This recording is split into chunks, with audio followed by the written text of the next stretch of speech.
আসসালামু আলাইকুম। HSC 25 batch. আমি বেশ কিছু কারণে তোমাদের ক্লাসটা এভাবে রেকর্ড করতে হচ্ছে, তোমাদের অলরেডি আমি বলে দিয়েছিলাম। তো আজকের ক্লাসে আমরা ইতিহাস দ্বিতীয় পত্রে যে আমাদের দ্বিতীয় যে অধ্যায় আছে ফরাসি বিপ্লব বা ফ্রেঞ্চ রিভলিউশন, সেটা নিয়ে আজ আমরা একটু কথা বলবো, ঠিক আছে?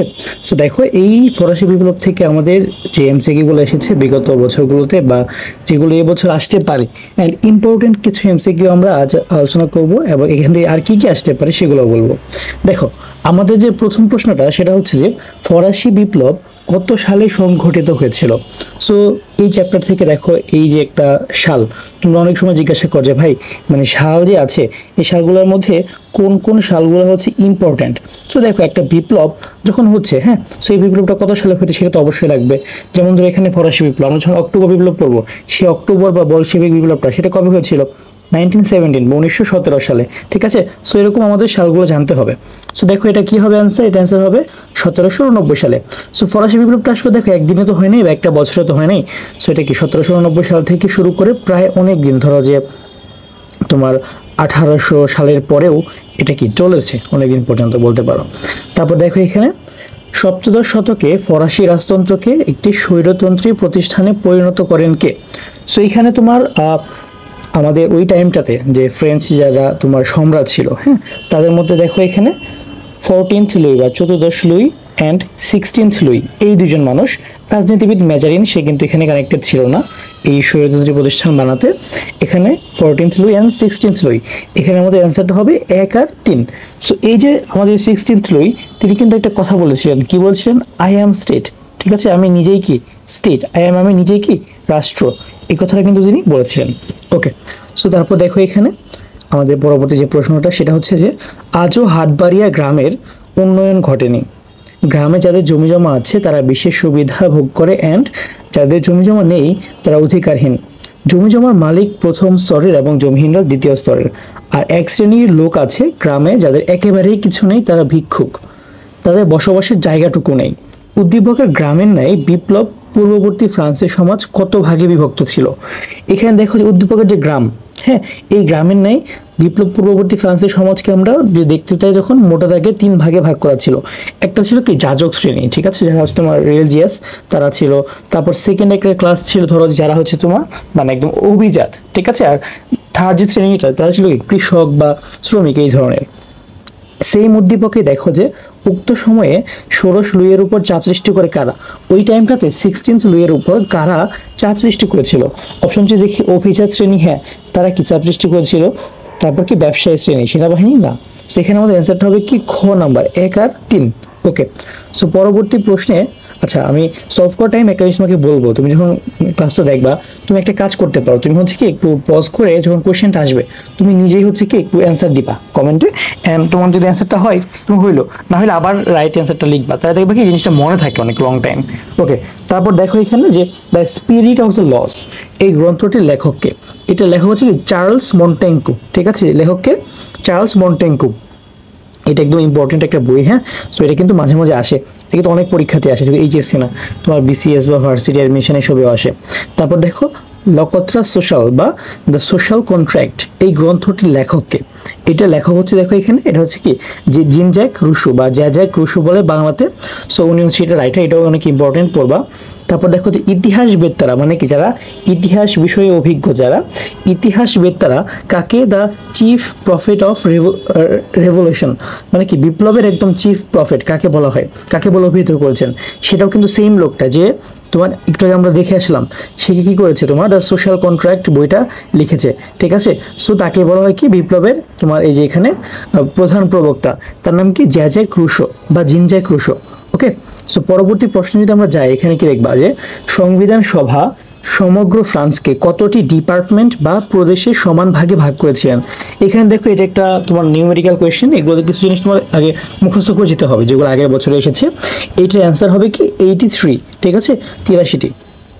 তারপর দেখেন এখানে আরেকটা নিউমেরিক্যাল কোয়েশ্চেন, সুশাসন প্রতিষ্ঠার লক্ষ্যে প্রদেশগুলোকে কতটি জেলায় বিভক্ত করা হয়েছিল? একটু আগে আমরা দেখে আসলাম কি এখানে তোমার মোটামুটি প্রদেশ ছিল কয়টা? 83টা। সেই 83টা প্রদেশকে আবার তোমার এখানে ভাগ করা হয়েছিল মোটামুটি 547টা জেলাতে, ঠিক আছে। সো এটা একটু মনে রাখবা। তারপর দেখো যে তৎকালীন ফ্রান্সের 2 কোটি 60 লক্ষ জনসংখ্যার মধ্যে কত লক্ষ নাগরিক সক্রিয় ভোটাধিকার বলে বিবেচিত বা লাভ করেছিলেন? তৎকালীন দেখো তোমার মোটামুটি 2,60,00,000-র মধ্যে মাত্র 45 লক্ষ তারা কি ভোটাধিকার দিতে পারতেন। তারপর দেখেন এখানে যে জনতা কত সালে টুইলারিস রাজপ্রাসাদ আক্রমণ করেন। এই টুইলারিস রাজপ্রাসাদ যেটা এখানে আক্রমণ করেছিল কবে?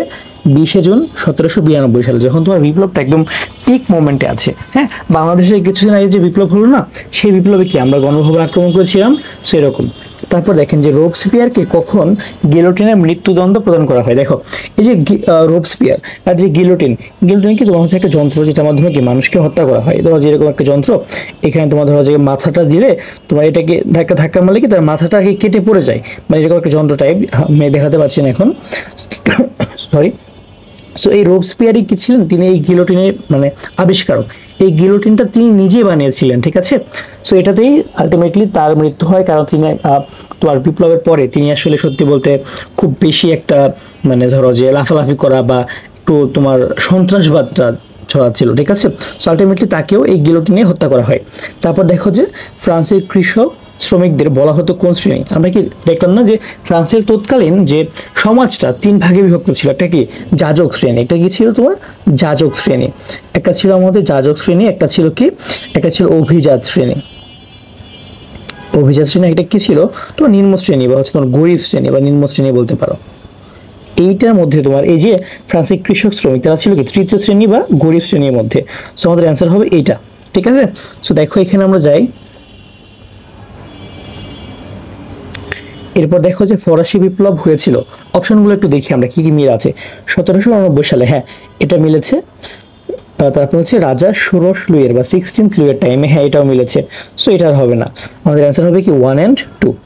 তারপর যদি আমরা একটু যাই সামনে যে সন্ত্রাসের রাজত্বের প্রধান নেতা কে ছিল। এখানে দেখো একটু আগে তোমাদেরকে বলেছিলাম আমি যে তোমার ওই বিপ্লবের টাইমে একজন কিন্তু খুব সন্ত্রাসবাদ ছড়াচ্ছিল, সে এবং নিজেই গিলোটিনের মানে প্রবর্তক ছিল। তার নাম কি রোবস্পিয়ার। নেপোলিয়ন তো অবশ্যই না, কারণ তিনি ছিলেন কি ফরাসি বিপ্লবের একজন বরপুত্র, বা তিনি আসলে বিপ্লবের পরে ভালো কাজ করেছেন। তারপর কি ডাল্টন। সো এখানে ডাল্টনটা হয়। সো আমাদের রোবস্পিয়ার আর ডাল্টন এই দুজন কিন্তু এই সাম্রাজ্যবাদী বা সাম্রাজ্যবাদ না, আসলে সন্ত্রাসবাদের প্রবক্তা ছিল ওই টাইমটাতে। সো অ্যান্সার হবে কি 1 আর 3।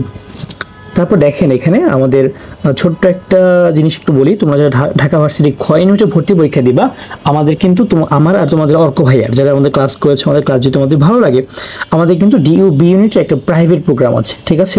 এটা কিন্তু কোনো কোর্সের মতো না। ধরো যে এই প্রাইভেট প্রোগ্রামটা কি আমি তোমার প্রাইভেট কেয়ার নিব। ধরো যে তুমি কি পড়বা না পড়বা, তোমাকে আমি রুটিন বানিয়ে দিব, সবাইকে আলাদা করে তোমার কি কি সমস্যা হচ্ছে এই ধরনের জিনিসপত্র। সো একজন ঢাবিয়া ভাইয়ের কাছে তুমি যদি 4-5 মাস এইভাবে পড়তে চাও, আমাদের কোর্স ফি রেখেছি মাত্র 8,000 টাকা। বর্তমানে এইচএসসি পর কিন্তু 10,000 টাকা হয়ে যাবে। সো আমাদের ক্লাস যদি তোমার ভালো লাগে, তুমি অবশ্যই আমাদের কোর্সটাতে এনরোল করতে পারো, ঠিক আছে। আর ডিটেলস জানতে তুমি অবশ্যই আমাদের একটা নাম্বার দিয়ে দিয়ে এখানে তুমি হচ্ছে কল দিতে পারো। ওকে, সো আসো আমরা আবার এগিয়ে যাই। ফরাসি বিপ্লবের সময় ফ্রান্সের রাজা কে ছিল? ওই টাইমটাতে কিন্তু আমরা সবাই জানি ফ্রান্সের রাজা কে ছিল, 16th লুই, ঠিক আছে। এটা কিন্তু বারবার আসে, ঠিক আছে। এই তোমার 16th লুইয়ের যে জিনিসটা তোমার ধরো যেটা কিন্তু বারবার আসছে আমাদের কি হবে, সরি এটা হবে যে আমাদের 16th লুই। ওকে, তারপর দেখেন এখানে যে অস্ট্রিয়ার রাজধানীর নাম কি? অস্ট্রিয়ার রাজধানীর নাম এটা ভিয়েনা। এটা হচ্ছে খুবই একটা বেসিক ইনফরমেশন, এটা তোমরা সবাই জানো। ফরাসি বিপ্লবের প্রাককালে ফ্রান্স অভিজাত শ্রেণী কতটি উপগোষ্ঠী ছিল? ফ্রান্সের যে অভিজাত শ্রেণীটা সেখানেও কিন্তু আবার ভাগ ছিল, ঠিক আছে। এটা কয়টা ছিল টোটাল? 3টা। এগুলো তোমরা সবাই জানো, খুবই বেসিক ইনফরমেশন এগুলো। আচ্ছা, তারপর এখানে একটু দেখি আমরা যে প্রাক বিপ্লব ফ্রান্সের অর্থনীতির অন্যতম অন্ধকারময় দিক ছিল কোনটা? দেখো প্রাক বিপ্লব মানে বিপ্লবের পূর্বে যে অর্থনীতি তার অন্ধকারময় একটা দিক, সেটা কি ছিল? সরকারি অমিতব্যয়িতা, কৃষক শ্রেণী কর্মবিমুখতা না, কৃষকরা আসলে জমি কাজ করতো, যাজক শ্রেণী অতি বিলাসিতা, এটাও আসলে এভাবে না, বিপ্লবীদের সন্ত্রাসী কার্যকলাপ, এটাও না। সবচেয়ে অন্যতম হয়তো কি সরকারের অমিতব্যয়িতা। তারা কি করতো? তারা দেশের মানুষের জন্য না মানে খরচ করতে চাইতো না, ঠিক আছে। তারা মানুষের জন্য খরচ করতে চাইতো না বা করতে চাইতো না। তো এই কারণে আর কি এটা হয়েছে। তারপর দেখো এখানে যে অষ্টাদশ শতকের তোমার দার্শনিকদের অবদান সম্বন্ধে তুমি কোনটিকে বেশি সঠিক মনে করো? এখানে দেখি আমরা একটু যে শাসন ব্যবস্থার পরিবর্তন ঘটান, তারা মধ্যযুগের অন্ধবিশ্বাস ও কুসংস্কারের তীব্র সমালোচনা করেন, সংঘটিত বিভিন্ন বিপ্লবের নেতৃত্ব দেন, সমাজতন্ত্রকে পৃষ্ঠপোষকতা করেন। এটা আসলে হবে কি আমাদের তারা মধ্যযুগের অন্ধবিশ্বাস ও কুসংস্কারের তীব্র সমালোচনা করেন। এটাই কি হবে আমাদের অ্যান্সার, ঠিক আছে। তারপর এখানে দেখো যে তোমরা আমাকে একটা শিক্ষিত মা দাও, আমি তোমাদেরকে একটা শিক্ষিত জাতি দেব। আমরা এটা ছোটবেলা থেকেই দেখে আসছি, এটা কিন্তু বলেছিলেন কে, নেপোলিয়ান, ঠিক আছে। এটা আমি আর টাইম দিলাম না, তুমি এমনিতেই পারো। ফিজিওক্র্যাটিদের প্রবক্তা কে ছিলেন? এই ফিজিওক্র্যাটিদের প্রবক্তা ছিলেন কি, অ্যাডাম স্মিথ। এটা একটু পড়ে নিও তোমরা। তারপর দেখো আমরা একটু সামনে যদি যাই, এখানে টেনিস কোর্ট শপথ কোনটির সাথে জড়িত? দেখো তুমি যদি বইটা ঠিকমতো পড়ো তুমি দেখবা যে ফ্রেঞ্চ রিভলিউশনের পরে কিন্তু একটা টেনিস কোর্ট শপথ হয়েছিল, সেটার সাথে কি মানে আমাদের এই ফরাসি বিপ্লবটাই জড়িত। তারপর এখানে দেখো যে 1789 সালে ফ্রান্সে কতটি জাতীয় আদালত গঠন করা হয়? ওই টাইমটাতে কিন্তু ফ্রান্সে টোটাল 2টা জাতীয় আদালত গঠন করা হয়েছিল, ঠিক আছে। তারপর দেখো কত সালে ফ্রান্সে নিয়মতান্ত্রিক রাজতন্ত্রের শাসন শুরু হয়? এটা হচ্ছে আমাদের বিপ্লব হলো কবে? বিপ্লব হয়েছে 1789 সালে। তারপরে কিন্তু 1791 সালে কিন্তু আমাদের ফ্রান্সে যে নিয়মতান্ত্রিক রাজতন্ত্রটা সেটা শুরু হয়েছিল, ঠিক আছে। সো আমাদের এটা হবে অ্যান্সার। তারপর দেখো এখানে আমাদের ক্ষমতা স্বতন্ত্রীকরণের প্রবক্তাকে। ক্ষমতা স্বতন্ত্রীকরণ মানে কি, তোমার separation of, theory of separation of power, ঠিক আছে। এটা কি সেপারেশন অফ পাওয়ার মানে কি, পাওয়ারটা তোমার একজনের কাছে কেন্দ্রীভূত থাকবে না, ঠিক আছে। এটা কে ছিল? এটা কে বলছিল? যে মন্টেঙ্কু বলছিল, ঠিক আছে। এখানে তোমার বই মন্টেস্কু বলে, বাট আসলে অ্যাকচুয়ালি তার নামটা কি, মন্টেঙ্কু, ঠিক আছে। সো আমাদের অ্যান্সারটা কি হবে? মন্টেঙ্কু, ওকে। তারপর দেখেন এখানে ফরাসি বিপ্লবের স্লোগান কি ছিল? ফরাসি বিপ্লবের স্লোগানটা আসলে এরকম ছিল যে লিবার্টে ফ্র্যাটার্নিতে ইকুয়ালিতে, মানে এটা ফ্রেঞ্চে, লিবার্টি ইংলিশে হবে কি, লিবার্টি ইকুয়ালিটি অ্যান্ড ফ্র্যাটার্নিটি, বাংলায় কি, সাম্য মৈত্রী স্বাধীনতা, ঠিক আছে। এটা হচ্ছে আমাদের এইটা, ওকে। তারপর হচ্ছে দেখেন এখানে যে ফরাসি বিপ্লবের প্রাককালে ফ্রান্স কয় ধরনের প্রত্যক্ষ কর প্রচলিত ছিল ফ্রান্সে? সেটা কি হবে? টোটাল 3 ধরনের কর তখন তারা প্রচলন করেছিল, ওকে। তারপর দেখেন যে ফরাসি বিপ্লবের প্রাককালে ফ্রান্সের সমাজ কত ভাগে ভাগ ছিল? সেটা কি 3 ভাগে ভাগ ছিল ফ্রান্সের সমাজ, ঠিক আছে। সমাজের অ্যান্সারটা কি হবে? 3 ভাগে ভাগ ছিল, ওকে। তারপর দেখেন আমাদের এখানে যে কে নিয়মতান্ত্রিক রাজতন্ত্রের সমর্থক ছিলেন? নিয়মতান্ত্রিক রাজতন্ত্রের সমর্থক কি, যে তোমার ধরো যে একটা নিয়মের মধ্যে রাজতন্ত্র চলবে। এর আগে দেখো ফরাসি বিপ্লবের আগে যে রাজতন্ত্র ছিল তারা কিন্তু একটা নিয়মের বাইরে চলে গিয়েছিল, তাই না? তারা কিন্তু বেশ উল্টাপাল্টা কাজ করছিল। তার ফলেই তো 1789 সালে কিন্তু তার ফলে প্রথমবার মানে বিপ্লবের যে ঢেউটা সেটা আসলো, তাই না? তারপর কি বিপ্লবটা হলো হচ্ছে আস্তে আস্তে। তাই এখানে কি ছিল? মন্টেঙ্কু, তারপর তোমার রুশো, জ্যাক রুশো যে আমরা জানি, তিনিও কিন্তু এই নিয়মতান্ত্রিক রাজতন্ত্রের একজন সাপোর্টার ছিলেন, ওকে। সো দেখো আমাদের ক্লাসটা এখানে শেষ হয়ে যাচ্ছে। সো তোমরা যারা ঢাকা ভার্সিটি খ ইউনিটের ভর্তি পরীক্ষা দিবা, ঠিক আছে। সো তোমাদের জন্য কি, তোমরা আসলে চাও তো একজন ধাবিয়ান ভাইয়া বা যে অনেক অভিজ্ঞ বা হচ্ছে অনেক এক্সপিরিয়েন্স কোনো ভাইয়ের কাছে তোমরা গাইডলাইন চাও।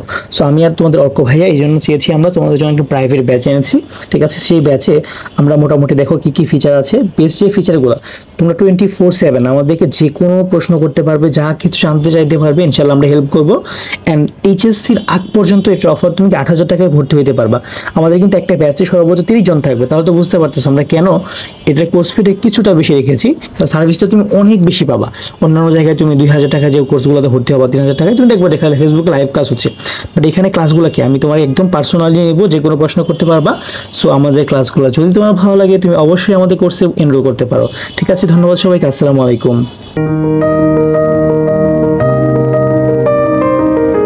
আসসালামু আলাইকুম, এইচএসসি 25 ব্যাচ। এখন আমরা তোমাদের ইতিহাস দ্বিতীয় পত্রের যে 3য় অধ্যায় আছে, যেখানে প্রথম বিশ্বযুদ্ধ এবং ভার্সাই চুক্তি এবং লিগ অফ নেশনস নিয়ে আলোচনা আছে, সেই চ্যাপ্টারের আগের বছরের আসে এমসিকিউ এবং এই বছর কোন কোন এমসিকিউ আসতে পারে তা নিয়ে আলোচনা করব। তাহলে চলো শুরু করা যাক। সো তোমাদের আগের মতোই আমি আবার একটা গাইডলাইন দিব, তোমরা এমসিকিউ সলভ করার টাইমে আগে পজ করে নিজে একবার অ্যান্সার দিবা এন্ড ভুল হলে আবার লিখবা, তাহলে এক্ষেত্রে তোমার একটা ভালো প্র্যাকটিস হয়ে যাবে। তাহলে আসো এখানে যে প্রথম যে আমাদের প্রশ্নটা, সেটা কি, প্রথম বিশ্বযুদ্ধ কবে শুরু হয়েছিল? এখানে দেখো অপশনে কি কি আছে, 1914, 1918, 1939, 1945। সো এখানে কিন্তু তুমি একটা মজার ব্যাপার খেয়াল করবা যে এখানে 2টা বিশ্বযুদ্ধেরই একদম শুরুর সাল এবং শেষ সালটা দেওয়া আছে। দেখো প্রথম বিশ্বযুদ্ধ শুরু হয়েছিল কবে? 1914 সালে, এটা হবে অ্যান্সার। এবং শেষ হয়েছিল কবে? এখানে এসে কিন্তু ওয়ার্ল্ড ওয়ার 1টা শেষ হলো। আর এই যে 2টা সাল দেওয়া আছে 1939 এবং 1945, এখানে কিন্তু প্রথম বিশ্বযুদ্ধটা কি শুরু হয়েছিল এন্ড শেষ হয়েছিল। তাহলে আসো পরবর্তী প্রশ্নে যাই আমরা। এখানে দেখো যে ত্রিপক্ষীয় আতাতের সদস্য ছিল কয়টা? আচ্ছা, এখানে আমাদের দ্বিতীয় বিশ্বযুদ্ধে যে তোমার প্রথম বিশ্বযুদ্ধে যে আমাদের টোটাল 2টা দল ছিল, হ্যাঁ, এই দলগুলোকে কি বলে? একটাকে বলে হচ্ছে তোমার ট্রিপল অ্যালায়েন্স, একটাকে বলা হয় কি ট্রিপল অ্যালায়েন্স,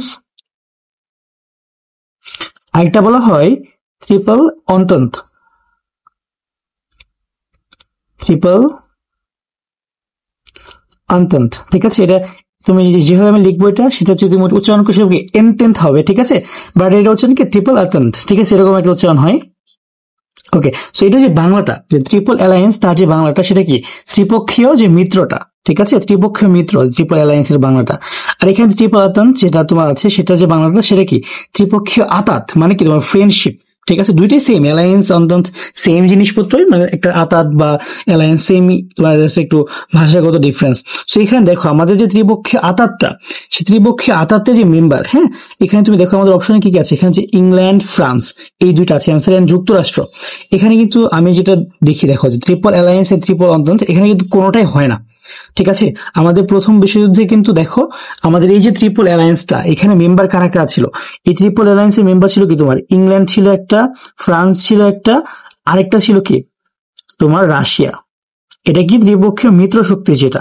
আর এখানে দেখো ট্রিপল অ্যালায়েন্স আতাত যেটা, ত্রিপক্ষীয় আতাত যেটা, এটা মেম্বার ছিল কারা কারা, তোমার জার্মানি, আরেকটা ছিল হচ্ছে কি তোমার ইতালি, এখানে হবে তোমার অস্ট্রো হাঙ্গেরি, সরি এখানে ইতালি না, এখানে হবে তোমার জাপান হবে, জার্মানি, এখানে হবে তোমার জাপান, এখানে হবে কি তোমার অস্ট্রো হাঙ্গেরি, ঠিক আছে। সো এখানে আমাদের এইটা হবে আমাদের জিনিসটা, এখানে প্রশ্নটা একটু ভুল আছে, একটু দেখে নিও। তারপর দেখো এখানে আমাদের পরবর্তী একটা প্রশ্ন, যে কংসুর গ্রামের মজনু ও লাইলি পার্শ্ববর্তী উলপুর গ্রামে বেড়াতে গেলে দুষ্কৃতকারীরা দুজনকে হত্যা করে, এ নিয়ে দু গ্রামের বাসিন্দাদের মধ্যে তুমুল লড়াই চলে। এই হত্যাকাণ্ডকে উলপুরের হত্যাকাণ্ড বলা হয়। কংসুর গ্রামের তোমার পাঠ্যবের কোন স্থানের সাথে মিল রয়েছে? আচ্ছা, এখানে এই ঘটনার সাথে তুমি যদি বইটা একটু পড়ো, তুমি যদি প্রথম বিশ্বযুদ্ধে যে পটভূমিটা আছে সেটা যদি একটু পড়াশোনা করো, তাহলে দেখতে পারবা যে প্রথম বিশ্বযুদ্ধের শুরু হওয়ার আগে আগে যে তোমার অস্ট্রো হাঙ্গেরি যুবরাজ ফার্দিন্যান্ড এন্ড তার যে ওয়াইফ, ঠিক আছে, সোফিয়া, এরা যে তোমার ঘুরতে গিয়েছিল কোথায়, বসনিয়াতে, ঠিক আছে, বসনিয়ার রাজধানী কি সারাইভোতে, ঠিক আছে। তোমার বই তুমি খেয়াল করবা যে তোমার বইয়ে সারাইভোকে সারা জীবো লেখা আছে, ঠিক আছে, সারাইভোকে ইংলিশে কি লেখে, সারা এ ভো, ঠিক আছে, এইভাবে লিখিয়েছে। তোমার তোমার বই যে লিখেছে যে স্যার, তিনি সেটা কি সিরিয়াসলি নিয়ে সারা জীবো লিখে ফেলছে, ঠিক আছে। তো এখানে একটু গুলিয়ে ফেললো না, আমি সারা এভো বলবো, তো তুমি তোমার বই যেটা সারা জীবো লেখা আছে সেটাকে তুমি এইভাবেই বলবা। তো এখানে দেখো যে কোন স্থানে মিল আছে, এটা কি অবশ্যই বসনিয়ার সাথে। যদি বলতো যে মজনুর সাথে কার মিল আছে, ফার্দিন্যান্ড, ঠিক আছে। ওকে, তারপর দেখো পরবর্তী প্রশ্ন, যে উক্ত ঘটনার ফলে কি শুরু হয়। উক্ত ঘটনার ফলে কিন্তু শুরু হয়েছিল কি প্রথম বিশ্বযুদ্ধ, ঠিক আছে। এন্ড এখানে যেহেতু অপশনে তোমার ধরো যে একটা বহু নির্বাচনী, এন্ড এখানে শুরু হয়েছিল প্রথম বিশ্বযুদ্ধ, কিন্তু উক্ত ঘটনার ফলে তোমার আরেকটা জিনিস হয়, সেটা কি ভার্সাই চুক্তি। দ্বিতীয় বিশ্বযুদ্ধ এখানে হবে না, অ্যান্সারটা কি 1 আর 3, ওকে এইটা। আর দ্বিতীয় বিশ্বযুদ্ধ কিন্তু আমাদের এখানে প্রথম বিশ্বযুদ্ধের সাথে কোনো কানেকশন নাই। ওকে, তারপর দেখো ত্রিশক্তি আতাত বা ত্রিসম্রাটের মৈত্রী চুক্তি কত সালে স্বাক্ষরিত হয়। এই ত্রিশক্তি আতাতটা হয়েছিল কবে, তোমার এটা 1973 সালে, ঠিক আছে। 1973 হবে না, সরি, এটা 1907 হবে, ঠিক আছে, এখানে একটু ভুল করে ফেলছে, হবে কি 1907 হবে, এখানে অপশনেই ভুল আছে। ত্রিশক্তি আতাত বা ত্রিসম্রাটের চুক্তি মৈত্রী হয়েছিল কবে, 1907 সালে। তারপর দেখো আমরা যদি একটু সামনে যাই, এখানে দেখো যে প্রথম বিশ্বযুদ্ধে 3টি মহাদেশ থেকে অংশগ্রহণকারী দেশগুলোর সংখ্যা কত ছিল। মোটামুটি দেখো প্রথম বিশ্বযুদ্ধকে কি বলা হয়, দ্য গ্রেট ওয়ার, ইতিহাসে এটা কি নামে পরিচিত, দ্য গ্রেট ওয়ার, ঠিক আছে। তো এই ওয়ারের মধ্যে তোমার টোটাল 3টা মহাদেশ থেকে 40টা দেশ কানেক্টেড ছিল, ঠিক আছে। তারপর আসো আমরা একটু সামনে যাই, প্রথম বিশ্বযুদ্ধের আসন্ন কারণ কি ছিল। এটা আসন্ন কারণ ছিল কি তোমার এই যে যুবরাজ যে ফ্রান্সিস ফার্দিন্যান্ড তাকে হত্যাকাণ্ড, বাট মেইন কারণ যদিও এটা না, বাট আরো কিছু আন্ডারলাইং রিজনস ছিল, বাট মেইনলি তোমার এইটা করার ফলে তোমার ঘটনাটা ঘটাতে পেরেছে। যেমন ধরো তোমার কারোর প্রতি রাগ, তুমি তো হুট করে গিয়ে তাকে একটা থাপ্পড় মারতে পারবা না, ধরো তাকে তুমি সামনে পাইলা, সে উল্টাপাল্টা কিছু করলো, তখন তুমি তাকে থাপ্পড় মারতে পারলা, তো এরকমই কারণটা ছিল। তারপর দেখো যে 1919 সালের প্যারিসের ভার্সাই সম্মেলনে টোটাল কতটি দেশের প্রতিনিধি অংশগ্রহণ করেন। এখানে দেখো এই যে ভার্সাই, এটা ছিল কি ফ্রান্সের একটি উপশহর, ফ্রান্সের প্যারিসের একটি উপশহর। এন্ড প্রথম বিশ্বযুদ্ধের পরে তোমার জার্মানির উপর সবকিছু দায় চাপিয়ে দেওয়া, বা এটা যে একটা জার্মানির একটা রিপারেশনস, বা তোমার ধরো যে এখানে জার্মানি সব ক্ষতিপূরণ দিবে, তো সেই টাইমটাতে টোটাল 32টা দেশ অংশগ্রহণ করেছিল। ওকে, তারপর দেখো এখানে প্রথম বিশ্বযুদ্ধে কত কোটি মানুষকে সেনাবাহিনী সদস্য হিসেবে যুদ্ধে অংশ নিতে হয়েছিল? টোটাল বলতে পারো 7 কোটি। হ্যাঁ, তো অনেক হিউজ নাম্বার। তিনটা মহাদেশ, দেখো তিনটা মহাদেশের 40টা দেশে টোটাল 7 crore মানুষ এখানে কি অংশ নিয়েছিল। ঠিক আছে, পৃথিবী এর আগে এরকম যুদ্ধ দেখেনি বলা যায়। তারপর দেখো এখানে জার্মানির কয়লা সমৃদ্ধ, এখানে স্টার বেসিন আছে, সার হবে। ঠিক আছে, তোমার এখানে স্টার হবে, সার হবে SAAR। ঠিক আছে, স্টার বেসিন বলতে আসলে কিছু নাই, এখানে সার বেসিন হবে। সার বেসিন অঞ্চলটি কত বছরের জন্য জাতিপুঞ্জের তত্ত্বাবধানে দেওয়া হয়? সেটা হচ্ছে কি 15 বছরের জন্য। তোকে যেটা বললাম আমি, যে প্রথম বিশ্বযুদ্ধের পরে যুদ্ধে যত দায় বলো, যত ক্ষতিপূরণ বলো, সব জার্মানির উপর চাপিয়ে দেওয়া হয়েছিল। এইটাই কিন্তু মানে দ্বিতীয় বিশ্বযুদ্ধের একদম মেইন রিজন। হ্যাঁ, এরপর আমরা দেখতে পারবো আস্তে আস্তে। দেখো ভার্সাই কোথায় অবস্থিত, দেখো ভার্সাইটা অবস্থিত হচ্ছে আমাদের ফ্রান্সে। ফ্রান্সের প্যারিসের একটা উপশহর হচ্ছে ভার্সাই, এখানে কিন্তু ভার্সাই চুক্তি হয়েছে। তারপর দেখো প্রথম বিশ্বযুদ্ধে সবচেয়ে ক্ষতিগ্রস্ত হয়েছিল কে? সবচেয়ে ক্ষতিগ্রস্ত হয়েছিল কিন্তু ফ্রান্স। ফ্রান্সে কিন্তু তোমার ধরো যে জার্মানি একদম ফ্রান্সে একদম মোটামুটি বলতে পারো অনেক ক্ষতি করেছে ওই টাইমটাতে। লিগ অফ নেশনস প্রতিষ্ঠার প্রধান উদ্যোক্তা কে ছিল? এখানে তোমার লিগ অফ নেশনস এর প্রধান উদ্যোক্তা ছিল কি? Woodrow Wilson. তিনি কি ছিলেন? ওই টাইমের তোমার ইউএস এর প্রেসিডেন্ট। ঠিক আছে, তিনি ছিলেন ওই টাইমে কি ইউএস প্রেসিডেন্ট। কিন্তু সবচেয়ে আইরনিক্যাল ব্যাপার হচ্ছে যে তোমার ইউএস এর প্রেসিডেন্ট এটা বানাচ্ছে, কিন্তু ইউএস দেশটা নিজেই জয়েন করে নাই এই লিগ অফ নেশনসে। ঠিক আছে, প্রথম বিশ্বযুদ্ধের প্রধান কারণ কি ছিল? প্রধান কারণ তো এখানে বলা যায় না, শুধু ধরো যে একটা, এখানে যেহেতু বলেছে অপশনে আমাদের কি ক্যাচ ইংল্যান্ডের কূটনীতি, এটা হয় না, ফ্রান্সের নিষ্ক্রিয়তা হয় না, জাতিসংঘের সৃষ্টি না হয়, এটা হয় না, সারায়েভো বা সারাজিভো লেখছে এখানে। তো এখানে সারায়েভো হত্যাকাণ্ডটাই তোমার ধরো ওই টাইমটা একটা রুট, একটা রিজন বলতে পারো। ঠিক আছে, ওই টাইমের জন্য জাস্ট খালি আন্ডারলাইন একটা রিজন ছিল। তারপর দেখো যে প্রথম বিশ্বযুদ্ধে পরাজিত শক্তি কারা ছিল? পরাজিত শক্তি ছিল কি? জার্মানি। ঠিক আছে, ফ্রান্স না, ব্রিটেন না, আমেরিকা না। জার্মানির সাথে কে কে ছিল? তোমার ধরো যে জাপান বলতে পারো এখানে। তারপর তোমার ধরো যে এখানে আর কে কে ছিল? তোমার ধরো অস্ট্রো হাঙ্গেরি ছিল। ঠিক আছে, এই অস্ট্রো হাঙ্গেরি ছিল। তারপর তোমার ধরো যে অটোমান এম্পায়ার ছিল, যে ওসমানী সাম্রাজ্য বলি আমরা। ওকে, তারপর দেখো এখানে আমাদের প্রথম বিশ্বযুদ্ধের ক্ষেত্র ছিল কি, মানে কোথায় কোথায় হয়েছিল? দেখো এখানে অপশনে কি কি আছে? এশিয়া। হ্যাঁ, এশিয়াতে হয়েছিল কি তোমার, এই যে দেখো যে এশিয়ার বেশ কয়েকটা দেশে প্রথম বিশ্বযুদ্ধ হয়েছে, যেমন তোমার ধরো যে টার্কি বলো বা এদিকে হয়েছে। তারপর দেখো ইউরোপে তো প্রায় সব দেশেই হয়েছে, আফ্রিকাতে না। সেখানে আমাদের এই দুটো অপশন হবে। তারপর দেখো এখানে যে প্রথম বিশ্বযুদ্ধের কারণ কি ছিল? এখানে কারণ ছিল দেখো জার্মানির উগ্র জাতীয়তাবাদ। হ্যাঁ, এটা হয়। তারপর তোমার ধরো যে এখানে ইংল্যান্ডের সাম্রাজ্যবাদ। হ্যাঁ, এটা হয়। আমেরিকার উপনিবেশবাদের সাথে আসলে এখানে কানেকশন নাই। আমেরিকার উপনিবেশবাদটা শুরু হয়েছিল দ্বিতীয় বিশ্বযুদ্ধের পর থেকে। তারপর দেখো এখানে যে প্রথম বিশ্বযুদ্ধের পর বিশ্ব শান্তি প্রতিষ্ঠায় বিখ্যাত 14 দফা প্রস্তাব ঘোষণা করেন কে? এটা কিন্তু যে প্রেসিডেন্ট উড্রো উইলসন, যেটা বললাম ইউএস এর তৎকালীন প্রেসিডেন্ট যে ছিলেন। তারপর দেখো যে নিচের কোনটিকে ত্রিশক্তি আতাত বলা হবে? দেখো এখানে ত্রিশক্তি আতাত। হ্যাঁ, এই যে প্রথম বিশ্বযুদ্ধের ক্ষেত্রে তোমার ত্রিশক্তি আতাত কারা ছিল? দেখো এখানে আমাদের অপশনে দেখো যে আমাদের কি বলে এটাকে, আন্তন্ত ট্রিপল আন্তন্ত। এখানে কারা কারা ছিল? Germany, Austria, Italy. আর ট্রিপল অ্যালায়েন্স কারা ছিল? অ্যালায়েন্সে ছিল হচ্ছে তোমার এই যে ইঙ্গো ফরাসি রুশ, মানে কি ব্রিটিশরা, ফ্রেঞ্চরা অ্যান্ড রাশিয়ানরা। ঠিক আছে, তারপর দেখো এখানে যে কত সালে লন্ডন চুক্তি স্বাক্ষরিত হয়? লন্ডন চুক্তিটা স্বাক্ষরিত হয়েছিল এখানে দেখো 1873 আছে অপশনে, 1914 আছে, 1814 আছে, 1871 আছে, 1945 আছে। বাট মেইনলি আসলে লন্ডন চুক্তিটা সেটা হয়েছিল 1839 সালে। এখানে কোনো অপশনেই ঠিক নাই। ঠিক আছে, এখানে লন্ডন চুক্তি কত সালে হবে? 1839 সালে হবে। তারপর দেখো এখানে যে জার্মানি কত খ্রিস্টাব্দে ফরাসি অঞ্চল আলসাস লোরেন যে অঞ্চলটা আছে, এটা কি খুবই একটা ইম্পর্টেন্ট রিজন ছিল ফ্রান্সের জন্য। এটা কিন্তু 1871 সালে কিন্তু তোমার জার্মানি দখল করে নিয়েছিল। ঠিক আছে, সো এটা নিয়েও একটা তোমার হচ্ছে জার্মানির প্রতি ফ্রান্সের একটা বিদ্বেষ ছিল। তারপর দেখো কত সালে ফ্রান্স জার্মানির কাছে পরাজিত হয়? সেটা কি 1870 সালে? 1870 সালে এটা কি তোমার ওই টাইমটাতে তোমার জার্মানি তোমার মোটামুটি বলতে পারো প্রথমবারের মতো একত্রিত হয়েছিল। ঠিক আছে, অটো ভন বিসমার্কের নাম তোমরা শুনেছো, তার নেতৃত্বে। তো ওই টাইমে তোমার ধরো জার্মানি আসলে একটা টাইমে বিভিন্ন কিংডমে বিভক্ত ছিল, কিন্তু ওই টাইমটাতে কি ফার্স্ট তারা একত্রিত হয়ে অনেক শক্তিশালী হয়। তারপর দেখো যে প্রথম বিশ্বযুদ্ধের সময় গণতান্ত্রিক রাষ্ট্র ছিল কোনটা? একমাত্র তোমার ফ্রান্স। এই ফ্রান্সটি ছিল একমাত্র কি গণতান্ত্রিক। দেখো রাশিয়াতে কি জারতন্ত্র ছিল, ব্রিটেনে কি সাম্রাজ্যবাদ ছিল, জার্মানিতে কি কাইজাররা ছিল। ঠিক আছে, সো এরপর দেখো সামনে যাই আমরা, কত তারিখে জার্মানি ফ্রান্সের বিরুদ্ধে যুদ্ধ ঘোষণা করে? এটা ছিল হচ্ছে তোমার 2 আগস্ট 1914 সাল। ঠিক আছে, এটা কিভাবে হয়েছিল? তোমার যখন রাশিয়া প্রথম বিশ্বযুদ্ধের পরে তোমার ধরো যে ইয়েতে সার্বিয়াতে অ্যাটাক করা হয় রাশিয়ার দ্বারা, সো তখন হচ্ছে জার্মানি কি করে, রাশিয়ার যে মিত্র, হ্যাঁ, ফ্রান্স, সেখানে অ্যাটাক করে ফেলে। তারপর দেখো এখানে লিগ অফ নেশনস এর প্রথম অধিবেশন কবে অনুষ্ঠিত হয়, সেটা 10 জানুয়ারি 1920 সালে। লিগ অফ নেশনস কি, এটা হচ্ছে তোমার প্রথম বিশ্ব শান্তি প্রতিষ্ঠার জন্য প্রথম বিশ্বযুদ্ধের পর উড্রো উইলসন এর প্রস্তাবিত তোমার যে ইয়ে ছিল 14 দফা ছিল, তার ভিত্তিতে একটা সংস্থা গড়ে তোলা হয়। সেটাই কি প্রথম অধিবেশনটা 10 জানুয়ারি 1920 সালে হয়। কোন চুক্তির মাধ্যমে প্রথম বিশ্বযুদ্ধের সমাপ্তি ঘটে, এটা কি ছিল, এই যে তোমার ভার্সাই চুক্তিটা, এই ভার্সাই চুক্তিটাই কি ছিল দ্বিতীয় বিশ্বযুদ্ধের একদম মূল যে জিনিসটা, বীজ সেটা। জার্মানি কত তারিখে রাশিয়া আক্রমণ করে, এখানে রাধিয়া আছে, রাশিয়া হবে এটা, আশা করে বুঝে নিবা। জার্মানি কত তারিখে রাশিয়া আক্রমণ করে সেটা দেখো, সেটা হচ্ছে যে 1 আগস্ট 1914 সালে। সো এই টাইমটাতে। তারপর দেখো এখানে, আমি উপনিবেশবাদী লোক নই, এটা কে বলছিল, এটা বলছিল কি বিসমার্ক, অটো ভন বিসমার্ক, যে তিনি বলছিল এই কথাটা, সে কি উপনিবেশ চায় না। ওকে, তারপর দেখো এখানে আছে কি জাতিপুঞ্জের স্থায়ী সদস্য কতটি, জাতিসংঘের যেমন 5টা স্থায়ী মেম্বার আছে না, যারা ভেটো দিতে পারে, ঠিক আছে, এরকম তোমার জাতিপুঞ্জের ছিল টোটাল 4টা স্থায়ী মেম্বার।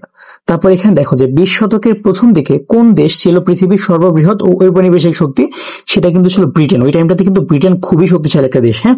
তারপর দেখো যে তোমাদের এই চ্যাপ্টার মোটামুটি শেষ। সো তোমরা যারা ঢাকা ভার্সিটি খ ইউনিটে ভর্তি পরীক্ষা দিবা, সো তোমাদের অনেকেই টার্গেট থাকে যে হ্যাঁ আমি একটা ডিউ এর একটা ভাইয়ের কাছে আমি একদম ফুল টাইম একটা তত্ত্বাবধানে থাকবো, কিভাবে কি পড়তে হয় সে আমাকে বুঝাই দিবে। তোমাদের সেই সুযোগটা দিচ্ছি আমি আর তোমাদের অর্ক ভাইয়া। সো আমাদের একটা প্রাইভেট প্রোগ্রাম আসছে এখানে। সো তোমাদের ঢাকা ভার্সিটি একদম ফুল টাইম পরীক্ষার আগ পর্যন্ত 4 মাস বলো 5 মাস বলো, আমরা ফুল টাইম তোমাদেরকে এই সুযোগটা দিব। এখানে তুমি ডিটেলস পাবা, এখানে আমরা ক্লাস নিব, পরীক্ষা নিব, আমাদের এক্সাম ব্যাচ, আমাদের রিটেন সব তোমাকে আমরা ফ্রি দেবো। এখানে টোটাল আমরা একটা ব্যাচে 30 জনকে পড়াবো মাত্র, ঠিক আছে।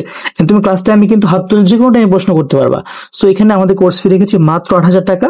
এটা কিন্তু কোর্স না, ঠিক আছে, তুমি বাজারে অন্য কোনো কোর্সের সাথে থেকে মিলাবা না, কারণ সেখানে তুমি কি তুমি এই ফেসবুক লাইভে ক্লাস করবা, ভাইয়াদের সাথে কখনো তুমি পার্সোনাল রিচ আউটই করতে পারবা না। সো এটা তোমার জন্য একটা সুবর্ণ সুযোগ। তুমি যদি ভর্তি হতে চাও, আজই আমাদের যে নাম্বারটা দিয়েছি এখানে হোয়াটসঅ্যাপে নক দিতে পারো, অথবা পেজে আমাদেরকে নক দিতে পারো, ঠিক আছে। সো সবাই ভালো থাকো, আল্লাহ হাফেজ, আসসালামু আলাইকুম, দেখা হবে পরবর্তী কোনো ক্লাসে।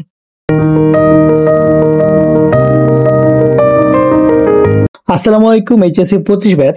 এখন আমরা আলোচনা করব ইতিহাস দ্বিতীয় পত্রের 4র্থ অধ্যায়, যেখানে বলশেভিক বিপ্লব। এটা নিয়ে আমাদের এই অধ্যায়ে যত এমসিকিউ তোমার বিগত বছরে এসেছে ম্যাক্সিমাম টাইমসে, এন্ড এই বছর যেগুলো আসতে পারে সেগুলো নিয়ে, ঠিক আছে। সো দেখো, এই যে আমাদের বলশেভিক বিপ্লবটা একটু প্রাইমারি আলোচনা যদি করি, এটা হয়েছিল কবে, 1917 সালে, ঠিক আছে। এন্ড এই বিপ্লবের যে একদম প্রধান যে মেইন লিডার ছিল তার নাম কি, লেনিন, ঠিক আছে। আর একটা যে থিওরি, যার থিওরি অনুযায়ী এই বিপ্লবটা হয়েছিল তার নাম কি, কার্ল মার্কস, ঠিক আছে, কার্ল মার্কস। এবং কার্ল মার্কস হচ্ছে তোমার সমাজতন্ত্র, ঠিক আছে, সমাজতন্ত্রের একটা সায়েন্টিফিক থিওরি দিয়েছিল, ঠিক আছে, কিসের ভিত্তিতে, সমাজতন্ত্র, ঠিক আছে। আর কোন জিনিসটাকে তারা করেছিল, সেখানে তোমার জারতন্ত্র ছিল। জার্মানিতে তখন রাশিয়াতে তখন জারতন্ত্র ছিল। যার মানে কি, তোমাদের সম্রাট, তাকে যার বলা হতো, যাদেরকে উৎখাত করে এই বলশেভিক বিপ্লবটা হয়েছিল। এন্ড এটা হয়েছিল তোমার 1917 সালে, সেটাও বললাম। এই বিপ্লবকে আরো কয়েকটা নামে ডাকা হয়, যেমন ধরো অক্টোবর বিপ্লব, বলো, তারপর হচ্ছে বলশেভিক বিপ্লব বলা হয়, ঠিক আছে, তারপরে রুশ রেভলিউশনও বলা হয়। ওকে, তারপর দেখো আমরা একটু সামনে যাই, এখন প্রশ্নগুলো দেখি, একটু আলোচনা করি। দেখো যে প্রথম প্রশ্নটা এখানে আছে যে বলশেভিক বিপ্লব কত সালে হয়। এটা হয়েছিল 1917 সালে, একটু আগে আমরা বলে আসলাম। এন্ড আমরা দেখে এসেছি বিগত ক্লাসে যে ফ্রেঞ্চ রেভলিউশন কবে হয়েছিল, সেটা কি 1789 সালে, ঠিক আছে। তারপর দেখো পরবর্তী প্রশ্নে যদি আমরা যাই একটু, এখানে বলশেভিক বিপ্লবের উদ্দেশ্য কি। এখানে বলশেভিক বিপ্লবের উদ্দেশ্য কি ছিল, সমাজতন্ত্রকে কায়েম করা, ঠিক আছে, সমাজতন্ত্রকে কায়েম করা ছিল কি মেইন উদ্দেশ্যটা। তারপর দেখো কৃষকদের দুঃখ দুর্দশা ক্রমাগত বৃদ্ধি পেয়েছিল কেন। ওই টাইমে যে যারা ছিল, হ্যাঁ, রাশিয়ার যারা ছিল, মানে তোমার সম্রাটরা ছিল, তারা কিন্তু প্রচুর অত্যাচার করতো, হ্যাঁ। তারা কিন্তু তাদের যে রাইটটা, যে অ্যাকচুয়াল রাইটটা দেওয়ার কথা ছিল, বা মোনার্কি যে অ্যাকচুয়াল যে কাজগুলো করতো, তারা কিন্তু সেগুলো করতো না। সেই যারদের অত্যাচারে কিন্তু কৃষকরা খুবই একদম দুর্দশাগ্রস্ত হয়ে গিয়েছিল। তারপর দেখো এখানে রুশ বিপ্লবের পথ সুগম হয়েছিল কিভাবে, ঠিক আছে, রুশ বিপ্লবের পথ সুগম হয়েছিল কিভাবে, দেখো শ্রমিকদের দুরবস্থার ফলে হয়, উচ্চবিত্তদের কোনো আসলে দুরবস্থা ছিল না, আর কৃষকদের দুরবস্থার ফলে, এই দুইটা শ্রেণীর দুরবস্থার ফলে কিন্তু তোমার এখানে পথটা সুগম হয়েছিল। সো আমাদের অ্যান্সারটা হবে 1 আর 3, ওকে, তারপর দেখো এখানে যে প্রথম বিশ্বযুদ্ধে ক দেশটি একেবারেই অর্থনৈতিকভাবে ভেঙে পড়ে, মানুষ নানারূপ শোষণের শিকার হলে মিস্টার এক্স একে বিপ্লবের ডাক দেন। পুঁজিবাদের অবসান ঘটিয়ে পরবর্তীতে শোষণহীন সমাজ গঠনের অঙ্গীকার নিয়ে এই বিপ্লব অগ্রসর হয়। তাহলে দেখো যে ক দেশটির অন্তরালে কোন দেশটা হবে, এখানে দেখো ক দেশটির অন্তরালে তো অবশ্যই রাশিয়া হবে, তাই না? এখানে কি শোষণ করতেছিল? ওকে, আর যদি বলে যে এখানে একটা লিডারের নাম, তাহলে কি হবে? লেনিন হবে। তারপর যদি বলে যে একজনের তোমার থিওরি থেকে এসেছে, তারা খুব অনুপ্রাণিত হয়েছে, তাহলে কি হবে? Karl Marx. ঠিক আছে, এইভাবে আমাদের একটু বুঝে বুঝে অ্যান্সার করতে হবে যে কি কি আসতে পারে, আগে বুঝে যেতে হবে। তারপর দেখো যে উদ্দীপকে মিস্টার এক্স কে, এই দেখো এখানে কিন্তু এসে পড়েছে যে লেনিন। ওকে, তারপর দেখো পরবর্তী প্রশ্ন এখানে যে প্রথম বিশ্বযুদ্ধে ক দেশটি একেবারেই, আবার সেম জিনিসটা দেখো, উক্ত বিপ্লবটি সারা বিশ্বে যে নামে পরিচিত সেটা কি? সেটা কি দেখো এখানে রুশ বিপ্লব, অক্টোবর বিপ্লব, আর হচ্ছে কি বলশেভিক বিপ্লব। ঠিক আছে, এখানে কিন্তু তিনটা নামেই পরিচিত তারা। ওকে, এখানে অ্যান্সারটা হবে আমাদের ঘ নাম্বারটা। ওকে, তারপর দেখো যে জারতন্ত্র বলতে কি বোঝো? জারতন্ত্র বলতে কি, দেখো রাশিয়ার যে সম্রাট তাকে বলা হতো কি জার। এখানে এটা হচ্ছে ইংলিশ, বারবার লিখছি আমি যাতে তোমার একটু মাথায় ঢুকে যায় এটা। সেখানে কি জারের যে শাসন ব্যবস্থা, এটাই ছিল হচ্ছে কি জারতন্ত্র। ওকে, তারপর দেখো এখানে যে রাশিয়ার সোশ্যাল ডেমোক্রেটিক দল কত সালে প্রতিষ্ঠিত হয়? রাশিয়ার যে সোশ্যাল ডেমোক্রেটিক দল, ঠিক আছে, সেটা কিন্তু তোমার অপশনে কিন্তু 1903 নাই, মেইনলি তারা 1903-এই কার্যক্রম শুরু করে। এখানে যেহেতু 1901 আছে, এখানে তুমি 1901টা ক্যান্সেল করবা। ঠিক আছে, তারপর দেখো যে ডেমোক্রেটিকরা কিভাবে বলশেভিক হলেন, সেটা হচ্ছে দেখো অপশন যে মার্ক্সবাদে বিশ্বাসী বলে, বিপ্লবী সংগঠন বলে, সংখ্যাগরিষ্ঠ দল বলে, সংখ্যালঘু বলে। তারা মিলে কি মার্ক্সবাদে বিশ্বাসী বলেই তারা কি হলো, বলশেভিক হলেন। তারপর এখানে দেখেন যে সোভিয়েত বলতে কি বোঝো? সোভিয়েত বলতে কি দেখো একটি রাজনৈতিক সংগঠন না, কোন দেশের নাম না। এখানে কিন্তু টোটাল 15 কান্ট্রিজ ছিল, 15টা দেশ ছিল। কোন প্রশাসনিক ইউনিট না, স্বশাসিত পরিষদ। হ্যাঁ, তারা কি একটা স্বশাসিত পরিষদ ছিল 15টা দেশকে নিয়ে গঠিত। লেনিনের আন্দোলন সমাজতান্ত্রিক বিপ্লবের ড্রেস রিহার্সেল হিসেবে আখ্যায়িত হয় কত সালে? সমাজতান্ত্রিক বিপ্লবের কি ড্রেস রিহার্সেল হিসেবে কবে আখ্যায়িত হয় লেনিনের এই তো আন্দোলনটা? 1917 সালে। ঠিক আছে, এটাকে অক্টোবর রেভলিউশন বা রুশ রেভলিউশন বা বলশেভিক রেভলিউশন নামে পরিচিত। সমাজতন্ত্রের বৈজ্ঞানিক ব্যাখ্যা কে প্রদান করেন? এটা আমরা সবাই জানি, বারবার বলছিলাম যে আমি, সেটা হবে কি কার্ল মার্কস। ঠিক আছে, কার্ল মার্কসই কিন্তু সমাজতন্ত্রের বৈজ্ঞানিক ব্যাখ্যাটা দিয়েছিলেন। তারপর দেখেন যে সমাজতন্ত্রের প্রবক্তা বলশেভিক নেতা লেনিন কবে রাশিয়ার রাষ্ট্রীয় ক্ষমতায় বসেন? তিনি বসেছিলেন কবে? অক্টোবর রেভলিউশনটা শেষ হওয়ার পরে, সাকসেসফুল হওয়ার পরে 1917 সালের 7ই নভেম্বর। ঠিক আছে, তারপর এখানে দেখেন যে বলশেভিক বিপ্লব হয়েছিল কোথায়? এটা তো হয়েছিল কোথায়? রাশিয়াতে। ঠিক আছে, ক নম্বরে? রাশিয়াতে হয়েছিল এটা। তারপর দেখেন যে বলশেভিক দলের নেতা কে ছিল? নেতা ছিল মেইনলি প্রথমে লেনিন ছিলেন, তারপর স্ট্যালিনও ছিলেন। ঠিক আছে, সো আমাদের অ্যান্সার হবে কি লেনিন এন্ড স্ট্যালিন, এইটা খ নাম্বারটা। তারপর দেখেন যে বলশেভিক বিপ্লবের আদর্শ কি ছিল? বলশেভিক বিপ্লবের আদর্শ ছিল কি, আমরা সবাই জানি সেটা কি, সমাজতন্ত্র হবে এন্ড সাম্যতন্ত্র হবে। গণতন্ত্র নিয়ে তারা কাজ করেনি। সো আমাদের অ্যান্সার কি হবে? সমাজতন্ত্র এন্ড সাম্যতন্ত্র। ওকে, এরপর দেখি আমরা যে রাশিয়াতে ভূমি দাসত্ব প্রথা উচ্ছেদ হয় কখন? রাশিয়াতে এই যে তোমার বলশেভিক আন্দোলনটা, বা হচ্ছে তোমার রাশিয়ান যে রেভলিউশনটা, বা যে তোমার হচ্ছে যে অক্টোবর রেভলিউশনটা, এইটার পরে কিন্তু মেইনলি তোমার রাশিয়াতে যে ভূমি দাসত্ব প্রথাটা, সেটা কি উচ্ছেদ হয়েছে। তারপর দেখো যে বলশেভিক বিপ্লবের পরে বিশ্বে জনপ্রিয় হয় কোনটা? বলশেভিক বিপ্লবের পর জনপ্রিয় হয়েছিল কোনটা? সেটা হচ্ছে কি তোমার এই যে তোমার সমাজতন্ত্রটা এন্ড সাম্যতন্ত্র, এই জিনিসটা। রাজতন্ত্র কিন্তু না, রাজতন্ত্র জিনিসটা কি তোমার এই বিপ্লবের ফলে কি উচ্ছেদ হয়ে গেল। তারপর দেখেন যে বলশেভিক বিপ্লবের মূল নায়ক কে ছিলেন? বারবার বলে আসছে সেটাকে লেনিন। লেনিন ছিলেন কি মূল নায়ক। তারপর দেখো এখানে সমাজতন্ত্রের ইউরোপীয় অধ্যায়ের পরিসমাপ্তি ঘটে কত সালে? সমাজতন্ত্রের ইউরোপীয় যে অধ্যায়টা, তার পরিসমাপ্তি ঘটে হচ্ছে তোমার এখানে 1848 সাল। যে একটা এইখানে একটা অ্যান্সার দেওয়া আছে, বা এখানে তোমার ধরো যে ওইভাবে তোমার মানে অ্যাকচুয়াল কোনো আমি অ্যান্সার পাচ্ছি না। সমাজতন্ত্রের ইউরোপীয় অধ্যায়, এটা অ্যান্সারটা হবে মেইনলি তোমার 1991 সালে। কিভাবে? After the cold war. ঠিক আছে, আফটার দ্য কোল্ড ওয়ার বা স্নায়ুযুদ্ধ, স্নায়ুযুদ্ধের পরে তোমার মেইনলি সমাজতন্ত্রের যে ইউরোপীয় অধ্যায়টা, তার পরিসমাপ্তি ঘটে। ঠিক আছে, তারপর আসেন আমরা একটু সামনে মুভ করি। শিল্পায়নের ফলে সমাজে কোন সমস্যা সৃষ্টি হয়? শিল্পায়নের ফলে তোমার বই একটা লাইন আছে ডিরেক্ট যে নানামুখী সমস্যা। ঠিক আছে, এখানে শুধু শ্রমিক স্বল্পতা এমন না, শ্রমিক শোষণ এমন না, শ্রমিক অসন্তোষ এমন না, মেইনলি কি নানামুখী একটা সমস্যা তৈরি হয়। তারপর দেখো এখানে যে বুকাননকে কত সালে রাশিয়ার কারাগারে প্রেরণ করা হয়? বুকানন ছিল মেইনলি একজন রাইটার, রাশিয়ান রাইটার। সে হচ্ছে তোমার যখন জারতন্ত্রের বিরুদ্ধে যখন লিখেছিল তখন তাকে কি কারাগারে প্রেরণ করা হয়েছিল। সো বুকাননকে বসানো হয় কবে? সেটা হচ্ছে 1850 সালে। তারপর এখানে দেখো যে মার্কস এবং এঙ্গেলসের বৈজ্ঞানিক সমাজতান্ত্রিক ভাবধারার প্রথম দীর্ঘমেয়াদী প্রয়োগ ঘটে কোথায়? সেটা হচ্ছে রাশিয়াতে। ঠিক আছে, সেটা কোথায়? সেটা হচ্ছে রাশিয়াতে। ওকে, তারপর দেখো এখানে যে এপ্রিল থিসিসের মাধ্যমে রুশ বিপ্লবের দিক নির্দেশনা কে দেয়? সেটা হচ্ছে লেনিন। লেনিন তোমার হচ্ছে মেইনলি যে তোমার যেভাবে যে সিস্টেমে দিয়েছে সেটা কি, সেটা কি এপ্রিল থিসিস নামে পরিচিত। তার যে গাইডলাইন যেগুলো ছিল। তো সিটি অফ সান খুবই ফেমাস একটা বুক, সেটা লিখেছে কি টমাজ্জো ক্যাম্পানেল্লা। ঠিক আছে, টমাজ্জো ক্যাম্পানেল্লা এই বইটা লিখেছেন, খুবই ফেমাস, তোমরা হচ্ছে পড়ে নিতে পারো। তারপর দেখো যে লেনিন কত সালে জন্মগ্রহণ করেন? লেনিন হচ্ছে মেইনলি তোমার 1870 সালে জন্মগ্রহণ করেছিলেন। এটা একটু মুখস্থ আইটেম, একটু দেখে নিবা। রাশিয়াতে ভূমিদাস প্রথা রহিত হয় কবে? ভূমিদাস প্রথা রহিত হয়েছিল কবে? 1861 সালে। ঠিক আছে, তারপর দেখো এখানে তোমার হচ্ছে রাশিয়ার কত সালে বিপ্লবী সমাজতন্ত্রী দল গঠিত হয়? সেটা হচ্ছে 1903 সালে। ওকে, মেইনলি তোমার এই যে ডেমোক্রেটিক সমাজতন্ত্রী দল হয়েছিল কবে? 1901 সালে। তারপর বিপ্লবী সমাজতন্ত্রী দল সেটা হয়েছিল কবে? 1903 সালে। তারপর দেখো এখানে যে রাশিয়ার শিল্প বিপ্লবের ফলে ভূমিহীন শ্রেণী কোন শ্রেণীতে পরিণত হয়? তারা হচ্ছে শিল্প শ্রমিক। তারা কি মানে শিল্পের যে একটা শ্রমিক, মানে শিল্পী নিয়ে তাদেরকে কি কাজ দেওয়া হয়েছিল। আচ্ছা, আমাদের এই চ্যাপ্টারটাও শেষ। সো আমি একটু ফার্স্টে শেষ করছি, কারণ তোমাদের পরীক্ষায় খুব বেশি টাইম নাই, বুঝিয়ে আসলে বলার মতো বা কনটেক্সট বলার মতো খুব বেশি টাইম নেই আমাদের। সো আমাদের ক্লাসগুলো যদি তোমাদের পছন্দ হয়, তোমরা অবশ্যই আমাদের এই যে যারা ঢাকা ভার্সিটির বি ইউনিটে, ঠিক আছে, যেটা কি ডিইউ বি ইউনিটে ভর্তি পরীক্ষা দিবে, আমাদের এই যে একটা প্রাইভেট প্রোগ্রাম আছে সেখানে ভর্তি হতে পারো।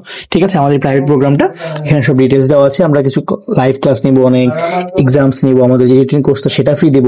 তো তুমি মোটামুটি ধরো যে এই যে কোর্স ফি আমরা রেখেছি 8,000 টাকা।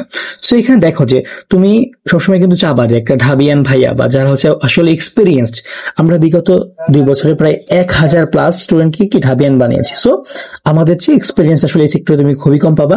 সো তুমি এখানে যদি একটা ঢাবিয়ান ভাইয়ার একদম সান্নিধ্যে তোমার প্রস্তুতিটা নিতে চাও, তুমি অবশ্যই আমাদের এই কোর্সটাতে এনরোল করতে পারো। এটা কিন্তু আসলে কোনো কোর্স নয় ভাবে, এটা কিন্তু একটা প্রাইভেট প্রোগ্রাম।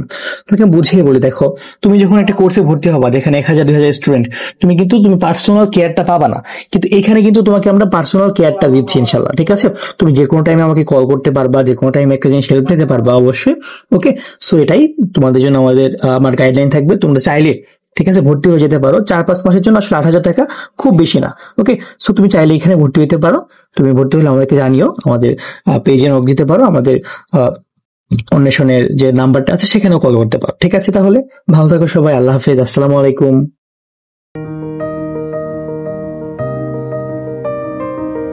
আসসালামু আলাইকুম, এইচএসসি 25 ব্যাচ। আজকের ক্লাসে আমরা আলোচনা করব আমাদের ইতিহাস দ্বিতীয় পত্র যে 5ম অধ্যায়টা আছে, সেখানে হিটলার ও মুসোলিনির উত্থান এবং দ্বিতীয় বিশ্বযুদ্ধের যে একটা ক্ষেত্র তৈরি হওয়া, এই অধ্যায় থেকে যে এমসিকিউ গুলো বিগত বছরে এসেছে এবং এই বছরে এগুলো লেজ হয়ে কি কি আসতে পারে তা নিয়ে কথাবার্তা বলবো।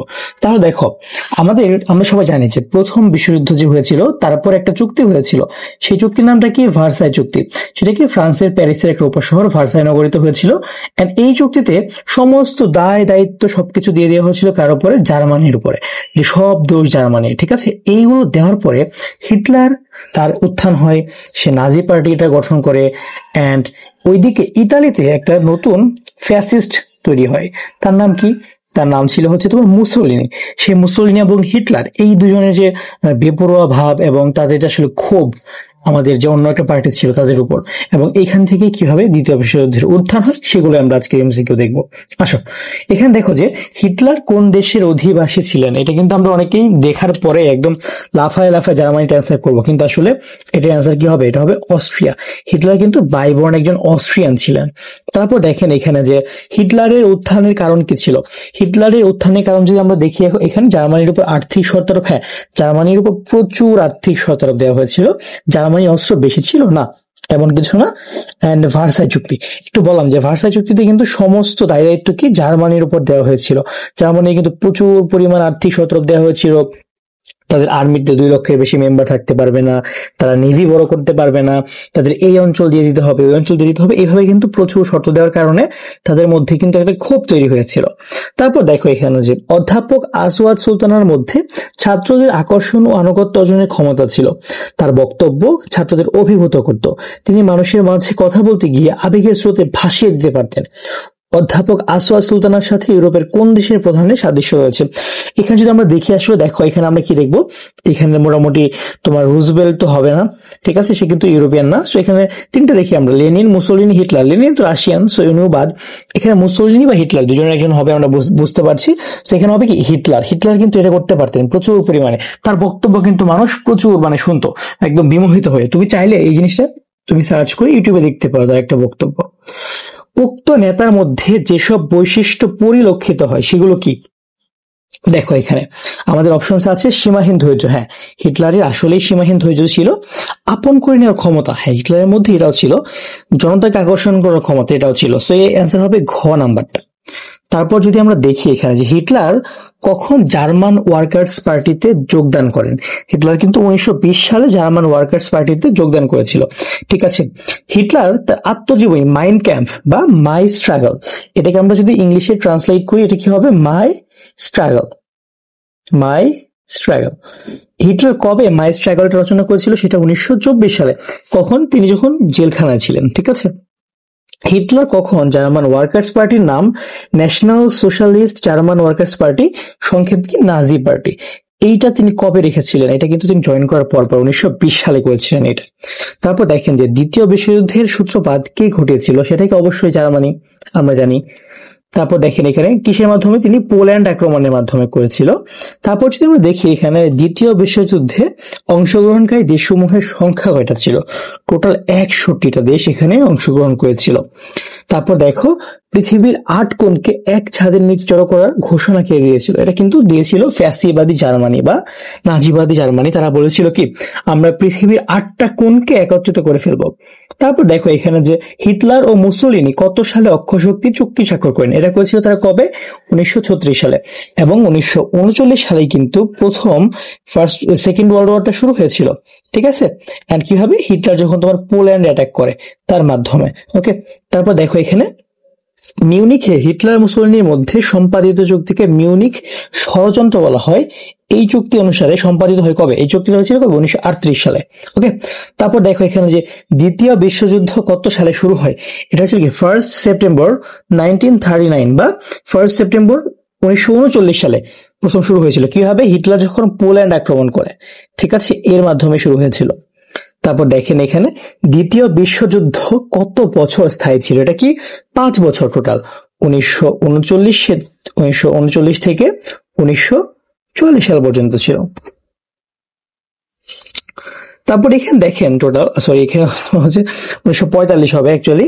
কি হবে? তোমার ধরো যে 1939 মাঝে থেকে বা ওইদিকে ওই বছরের মাঝে বা শেষ পর্যন্ত আর কি, ওই রকম টাইম ফ্রেমে। দ্বিতীয় বিশ্বযুদ্ধের পরিসমাপ্তি ঘটে কবে? সেটা কি 2 সেপ্টেম্বর 1945। শুরু হয়েছিল কবে? বলো। 1 অগাস্ট।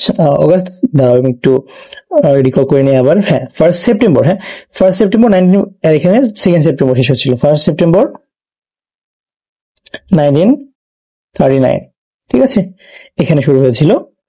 আচ্ছা, তারপর দেখো আমরা একদিকে সামনের দিকে যাই। এখানে নাজিবাদ প্রচার করেছিলেন কারা? হিটলার। হিটলার তো অবশ্যই ছিল, প্রচার করতেন তিনি। তো গোয়েবলস আসলে কে ছিল? গোয়েবলস ছিলেন আসলে হিটলারের যে তোমার প্রোপাগান্ডা মিনিস্টার টাইপ। হ্যাঁ, যেমন শেখ হাসিনার যে আইসিটি মিনিস্টার জোনায়েদ পলক, এরকম ছিলেন গোয়েবলস। সেন্সারটা কি হবে এখানে? 1 আর 2। তারপর দেখেন এখানে যে হিটলারের উপাধি কি ছিল? হিটলার কিন্তু নর্মালি তোমার ফুয়েরার, হ্যাঁ, বা লিডার, সুপ্রিম লিডার বা চ্যান্সেলর, এই দুইটা জিনিস ছিল তার উপাধি। যার কি রাশিয়ার সম্রাটটা নর্মালি তোমার কি যার নামে পরিচিত ছিল। এরপর এখানে দেখো যে হিটলার ছিলেন জার্মানির কি নাজি দলের প্রধান, অবশ্যই চ্যান্সেলর। আর এখানে তোমার ফুয়েরার বলতে পারো, বাট বিচারপতি না। সো এখানে অ্যান্সার হবে কি ক নাম্বারটা। তারপর দেখেন এখানে তোমার আচ্ছা সরি, আমি একটু এদিকে চলে গিয়েছিলাম ভুলে, আমি একটু আবার সামনের দিকে যাই। আচ্ছা, ও দেখো এখানে হচ্ছে পরবর্তী প্রশ্নে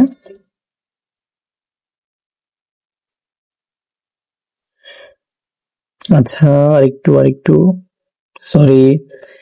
ওকে, দেখো এখানে অক্ষশক্তি গঠিত হয়েছিল কাকে কাকে নিয়ে, দেখো জার্মানি, ইতালি এবং জাপান, এদেরকে নিয়ে। জার্মানি, ইতালি, জাপান, জাস্ট এইগুলাই।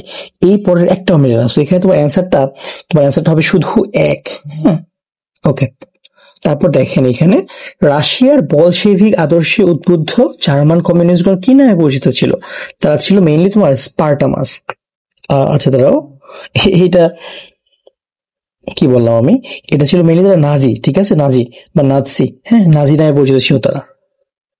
তারপর দেখো এখানে হিটলার কখন তার আত্মজীবনী মাইন ক্যাম্প এটা রচনা করে? এটা রচনা করেছিল কখন? কারাবাসকালীন সময়ে। তিনি যখন ধরো যে কারাবাসে ছিলেন একটা টাইমে, তখন সে মাইন ক্যাম্প রচনা করেছিল। তারপর দেখো যে নাজি পার্টি কত সালে তাদের কর্মসূচি ঘোষণা করে? সেটা কি 1920 সালে, হিটলার যখন জয়েন করে। তারপর দেখো যে জার্মানিতে ওয়েমার সংবিধান গঠিত হয় কবে? ওয়েমার বলতে তোমার ধরো যে যখন ফার্স্ট ওয়ার্ল্ড ওয়ারটা শেষ হলো, ফার্স্ট ওয়ার্ল্ড ওয়ারের যা কিছু কিছু ব্যাড ডিসিশন ছিল তাদের, এগুলোকে তারা কাটিয়ে উঠে একটা ডিফারেন্ট সংবিধান বানায়, সেটা কি 1919 সালে বানিয়েছে ওয়েমার সংবিধান। তারপর দেখো এখানে নাজি দলের একটা অন্যতম প্রধান বৈশিষ্ট্য হিসেবে কোনটিকে বলা যায়? সেটা তারা কি করতো? সহাবস্থান নীতি না জাতীয় উন্নতি? হ্যাঁ, বৈষম্য, বর্ণ বৈষম্য না সমাজতন্ত্র? তারা কি মেনলি জাতীয় উন্নতি হিসেবে তারা কাজ করতে চেয়েছিল। তারপর দেখো যে ইতালিতে কার নেতৃত্বে ফ্যাসিবাদের উত্থান ঘটে? আমরা সবাই জানি এটা কে ছিল? মুসোলিনির নেতৃত্বে। তারপর দেখো যে ইংরেজিতে গ্রেট ওয়ার নামে কোন, গ্রেট ওয়ার কিন্তু সেকেন্ড ওয়ার্ল্ড ওয়ার না, গ্রেট ওয়ার কিন্তু ফার্স্ট ওয়ার্ল্ড ওয়ার, ঠিক আছে, এটা জানতে হবে যে ফার্স্ট ওয়ার্ল্ড ওয়ারই কিন্তু গ্রেট ওয়ার নামে পরিচিত, নট সেকেন্ড ওয়ার্ল্ড ওয়ার। এটা হচ্ছে অনেক জায়গায় ভুল দেওয়া থাকে, ইভেন অনেক টিচারও এটাকে ভুল করে ফেলে। হ্যাঁ, সো এটা একটু খেয়াল করবা তোমরা। ওকে, তারপর দেখো এখানে পরবর্তী যে প্রশ্নটা আছে সেখানে তোমার জাপান পার্ল হারবার কবে অ্যাটাক করে? সেটা হচ্ছে তোমার 7th ডিসেম্বর 1941, 7 ডিসেম্বর 1941। এই ঘটনার পরিপ্রেক্ষিতে কিন্তু ইউএসএ মুভ করে এই তোমার যে এই ওয়ার্ল্ড ওয়ারটাতে। এন্ড তোমার জাপানে যে তোমার হিরোশিমা এবং নাগাসাকিতে, হ্যাঁ, হিরোশিমা এবং নাগাসাকিতে যে তোমার অ্যাটম বোমা ফেলা হয়, এগুলা কিন্তু এই কারণেই মেইনলি, এই পার্ল হারবারের একটা তোমার ধরো যে একটা রিভেঞ্জ বলে তারা চালিয়ে দেয়, বাট আরো বেশ কিছু কারণ ছিল। হ্যাঁ, তারপর দেখো এখানে যে এমসিকিউ পরবর্তীটা যে দ্বিতীয় বিশ্বযুদ্ধের সময়কাল কোনটি? এটা কি 1939 থেকে 1945? একটু আগে দেখিয়ে দিলাম তোমাকে, 1 সেপ্টেম্বর থেকে 2 সেপ্টেম্বর। তারপর যদি আমরা দেখিয়ে দিকে যে ফ্যাসিজমের প্রবক্তাকে, সেটা মুসোলিনি, একটু আগে বলে দিলাম। মুসোলিনি মেইনলি ফ্যাসিজমটাকে বানিয়েছিলেন, নট আমাদের আপা। হিটলার তার সেনাবাহিনীকে কত ডিভিশনে উন্নীত করার প্ল্যান করেছিল? তিনি মেইনলি চেয়েছিলেন যে 35 ডিভিশনে ভাগ করে ফেলবে তার সেনাবাহিনীকে, ঠিক আছে। সো মোটামুটি এগুলো ছিল আমাদের এই চ্যাপ্টারের কোয়েশ্চেন। এগুলো পড়লে ইনশাল্লাহ কিছুটা কমন পেতে পারো, বা এই ধরনের প্রশ্ন আসতে পারে। আর তোমরা যারা ঢাকা ভার্সিটির খ ইউনিটে পরীক্ষা দিবা, ভর্তি পরীক্ষা দিবা, তোমাদের জন্য কিন্তু আমি আর তোমাদের অর্ক ভাইয়া আমরা একটা কোর্স নিয়ে এসেছি, প্রাইভেট প্রোগ্রাম, আসলে কোর্স না। এই প্রাইভেট প্রোগ্রামে তোমরা কি কি পাবা? আসলে তোমরা যে কোনো টাইমে আমাদের প্রশ্ন করতে পারবা, যে কোনো টাইমে আমাদের হেল্প পাবা, যে কোনো মেন্টাল সাপোর্ট বলো, আমাদের একটা রিটেন কোর্স সেটা ফ্রি পাবা, আমাদের যে এক্সাম ব্যাচ সেটা ফ্রি পাবা। আর এই সবচেয়ে মজার ব্যাপার কি, এখানে আমরা এই কোর্সটাতে 30 জনকে পড়াবো একটা ব্যাচে। কিভাবে ভাই? 30 জন পড়ালে কি সুবিধা? তুমি একদম পার্সোনাল একটা কেয়ার পাবা, ঠিক আছে। তুমি যখন কোর্সে ভর্তি হও, 1000 পোলাপান, 2000 পোলাপান, সেখানে কিন্তু তোমাকে কেউ চিনে না, আমি এখানে ইনশাল্লাহ তোমাদেরকে চিনবো। আমরা চাই তোমাদের একদম পার্সোনাল একটা কেয়ার দিতে, যেভাবে তোমরা ধরো যে তোমরা প্রত্যেকেই আমাদের সাথে কানেক্টেড থাকতে পারবা। যে কোনো টাইমে ধরো তোমার একটা জিনিসে প্রবলেম হচ্ছে, তুমি কিন্তু অন্য কোথাও পার্সোনালি এটা জিজ্ঞাসা করতে পারবা না, ঠিক আছে। আমাদের এখানে 24 ঘন্টা ইনশাল্লাহ তুমি হেল্পটা পাবা, ঠিক আছে। এটা মোর লাইক তোমার ধরো যে একটা এআই, ঠিক আছে, অন্বেষণ এআই আমরা, ঠিক আছে। তোমাকে আমরা যে কোনো টাইমে যে কোনো প্রশ্নের একটা হেল্প করতেছি আমরা, ঠিক আছে। সো এটাই, ধন্যবাদ সবাইকে ক্লাসটা করার জন্য। আমাদের ক্লাস ভালো লাগলে অবশ্যই তুমি আমাদের কোর্সে এনরোল হতে পারো। আর এখানে মনে হতে পারে কোর্স ফি একটু বেশি, বাট তুমি একটা ঢাবিয়ান ভাইয়ের কাছে একদম প্রাইভেট পড়তেছো বলতে পারো, ঠিক আছে। সো তুমি 5 মাস বা 4 মাসের জন্য 8,000 টাকা, this is not that much. Okay, so সবাই ভালো থাকো, আল্লাহ হাফিজ।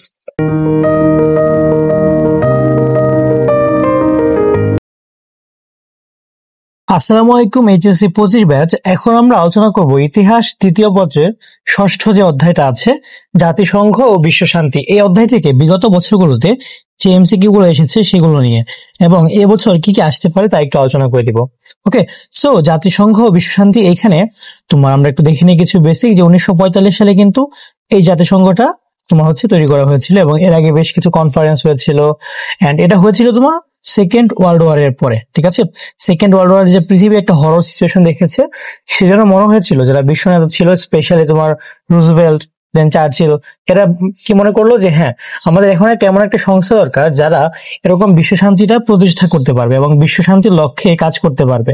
ঠিক আছে, তাহলে আসলে আমরা শুরু করি। দেখো এখানে জাতিসংঘ প্রতিষ্ঠিত হয় কত সালে? আমরা কিন্তু মাত্রই বলে আসলাম জাতিসংঘ কত সালে তৈরি হয়েছিল। দেখো 1914 কি হয় না, এটা কিন্তু ফার্স্ট ওয়ার্ল্ড ওয়ারের শুরু। 1941 না, 1939 না, উত্তর কি হবে 1945 সালে। ঠিক আছে, তারপর দেখো এখানে যে হাঙ্গেরিতে গণ অভ্যুত্থান ঘটে কবে? হাঙ্গেরিতে গণ অভ্যুত্থান কবে ঘটেছিল? তুমি যদি তোমার বইটা একটু পড়ো তাহলে দেখতে পারবে 1956 সালে। ঠিক আছে, হাঙ্গেরিতে গণ অভ্যুত্থান ঘটেছিল কবে? 1956 সালে।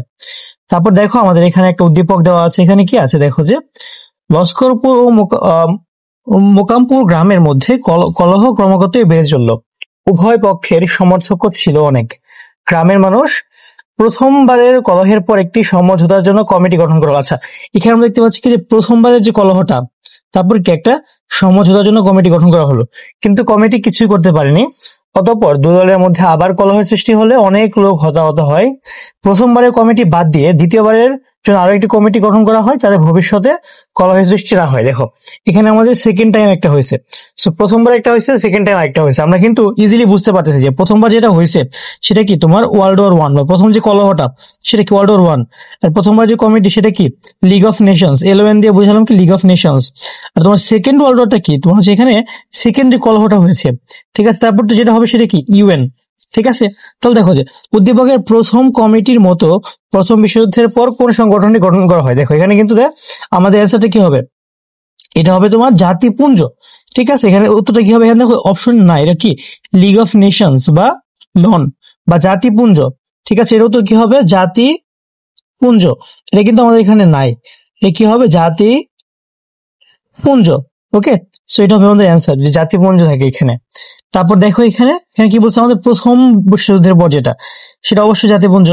তারপর এখানে দেখো যে আহ লস্করপুর মোকাররমপুর গ্রামের মধ্যে এই সেম উদ্দীপক উক্ত যুদ্ধের পর গঠিত হয় কি? উক্ত যুদ্ধের পর।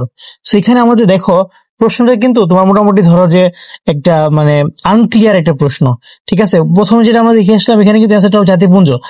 যদি এখানে বলতো যে দ্বিতীয়বারের পরে কি হয়, যদি দ্বিতীয়বারের পরে বলতো কি হয় তাহলে তোমার অ্যান্সারটা কি হইতো কি জাতিসংঘ।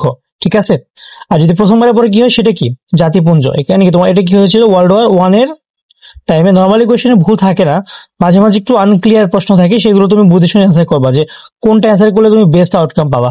ঠিক আছে, তাহলে আসো আমরা পরবর্তী প্রশ্ন যাই। সেখানে দেখো কি যে ইয়ালটা কোথায় অবস্থিত। দেখো ইয়ালটাটা মেইনলি তোমার ইউক্রেনে অবস্থিত। ইয়ালটা কোথায় অবস্থিত? ইউক্রেনে। ঠিক আছে, ইয়ালটা কোথায় অবস্থিত? ইউক্রেনে। সো ওই টাইমটাতে তোমার ধরো যে সোভিয়েতের মধ্যে ছিল, সো রাশিয়াও এখানে আসলে বলা যায় না, বাট এখানে ক্লোজেস্ট অ্যান্সারটা কি রাশিয়া বা USSR, United Soviet Socialist Republic. Okay, তারপর দেখো আমরা সামনে যদি যাচ্ছি এখন, কত সালে ইয়াল্টা সম্মেলনে আন্তর্জাতিক সংস্থা ইউনাইটেড নেশনস ডিক্লারেশন গঠনের সিদ্ধান্ত নেওয়া হয়? ইয়াল্টা সম্মেলনে তোমার হচ্ছে 1945 সালে নেওয়া হয়েছিল। ইয়াল্টাটা কোথায় অবস্থিত? এটা ইউক্রেনে। ঠিক আছে, ইয়াল্টা কোথায় অবস্থিত? ইউক্রেনে। এই ইয়াল্টা সম্মেলনে কিন্তু তোমার যে মানে ভেটো পাওয়ারটা সেটা নিয়ে কথা বলা হয়েছিল। দেখো সান ফ্রান্সিসকো কোথায় অবস্থিত? এটা অবশ্যই মার্কিন যুক্তরাষ্ট্রের, তোমরা সবাই জানো। এখানে কিন্তু একটা সম্মেলন হয়েছিল জাতিসংঘ প্রতিষ্ঠার লক্ষ্যে।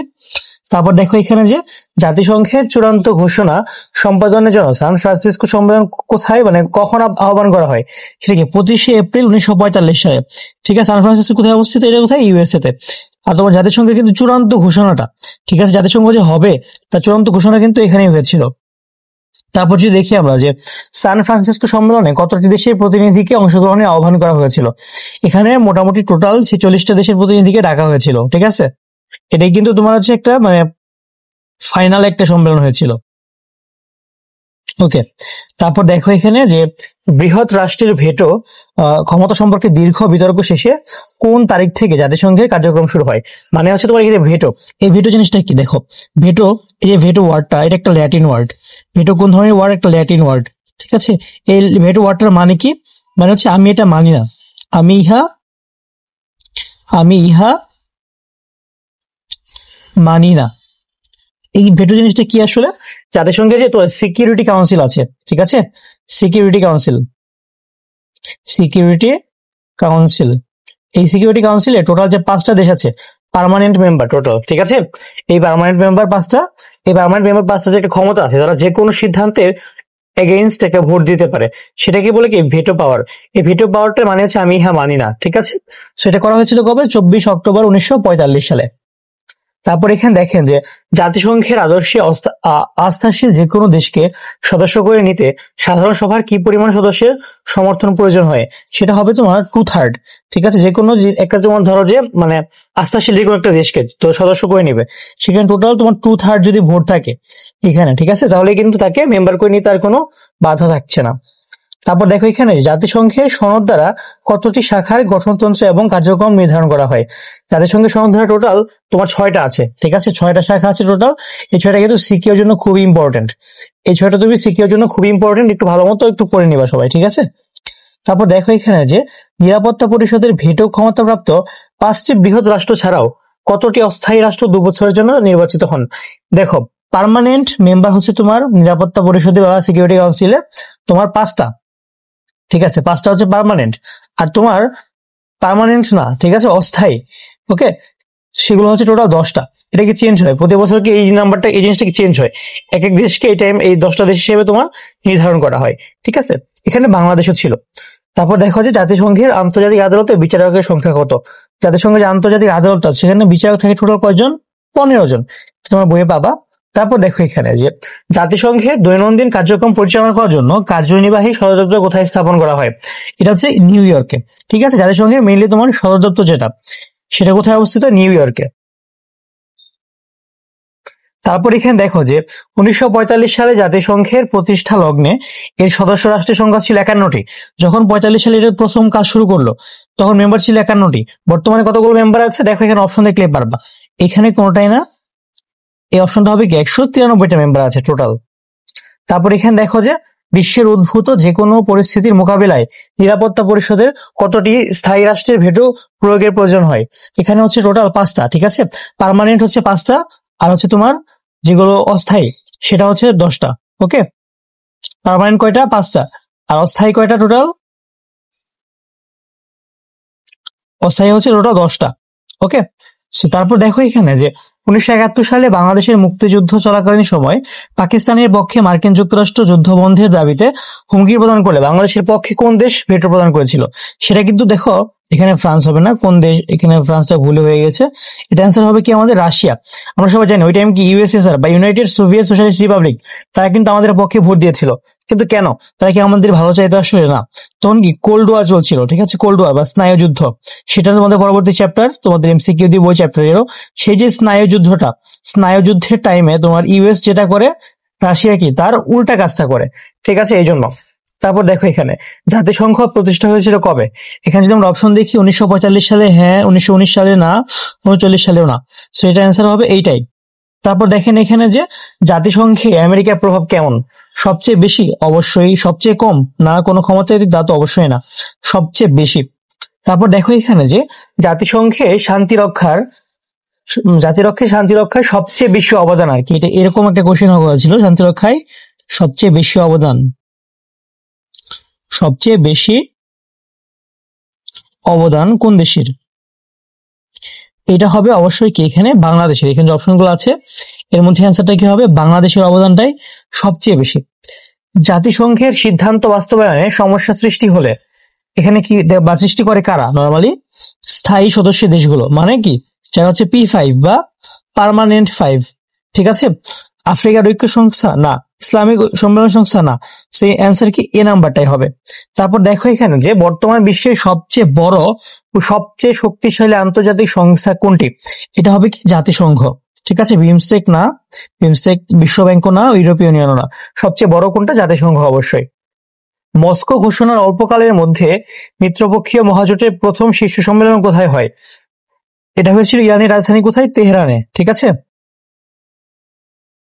তারপর দেখেন এখানে কোন শীর্ষ সম্মেলনে নিরাপত্তা পরিষদের গঠন ও ভোটদান পদ্ধতি নিয়ে আলোচনা করা হয়? এটা হয়েছিল কি তোমার ইয়াল্টাতে, ঠিক আছে। আর ইয়াল্টাটা কোথায় অবস্থিত? ইয়াল্টাটা মেইনলি তোমার ইউক্রেনের একটা শহর। এখানে তোমার মেইনলি যে তোমার নিরাপত্তা পরিষদের গঠন এবং ভোটদান, এই ভেটো পাওয়ার, এই ব্যাপারগুলো নিয়ে ডিসকাস করা হয়েছিল, ঠিক আছে, বা পার্মানেন্ট 5। যেটা বলি আমরা, জাতিসংঘ নিরাপত্তা পরিষদে বর্তমানে অস্থায়ী সদস্য কতজন? 10 জন। আর আমরা বলি স্থায়ী কতজন? স্থায়ী হচ্ছে টোটাল 5। তারপর দেখেন এখানে যে জাতিসংঘের প্রস্তাবক আমরা সবাই জানি যে এটা রুজভেল্ট ছিল। রুজভেল্ট কে ছিল? ইউএস এর প্রেসিডেন্ট ছিল। এখানে স্ট্যালিন হবে, স্ট্যালিনটাকে স্ট্যালিন হয়ে গিয়েছে, একটু তোমরা ঠিক করে নিও। ওকে, তারপর যদি আমরা সামনে যাই, এখানে যে তৃতীয় বিশ্বের দেশগুলোর আশা আকাঙ্ক্ষার প্রতীক কোনটি? জাতিসংঘ অবশ্যই, বাট এটা আসলে কতটুকু আশা আকাঙ্ক্ষার প্রতিফলন করতে পারে সেটা নিয়ে কিন্তু একটা প্রশ্ন থেকে যায়। হ্যাঁ, তারপর দেখো এখানে যে কত সালে ওয়াশিংটন সম্মেলন হয়? ওয়াশিংটন সম্মেলনটা হয়েছিল মেইনলি তো 1942 সালে। ঠিক আছে, ওয়াশিংটন সম্মেলনটা হয়েছিল কবে? 1942 সালে। ওকে, তারপর আমরা একটু সামনে যাই। এখানে দেখো যে ওয়াশিংটন সম্মেলনে কতটি দেশ স্বাক্ষর করে? ওয়াশিংটন সম্মেলন যেটা হয়েছিল সেখানে মোটামুটি তোমার 26টা দেশ স্বাক্ষর করেছিল।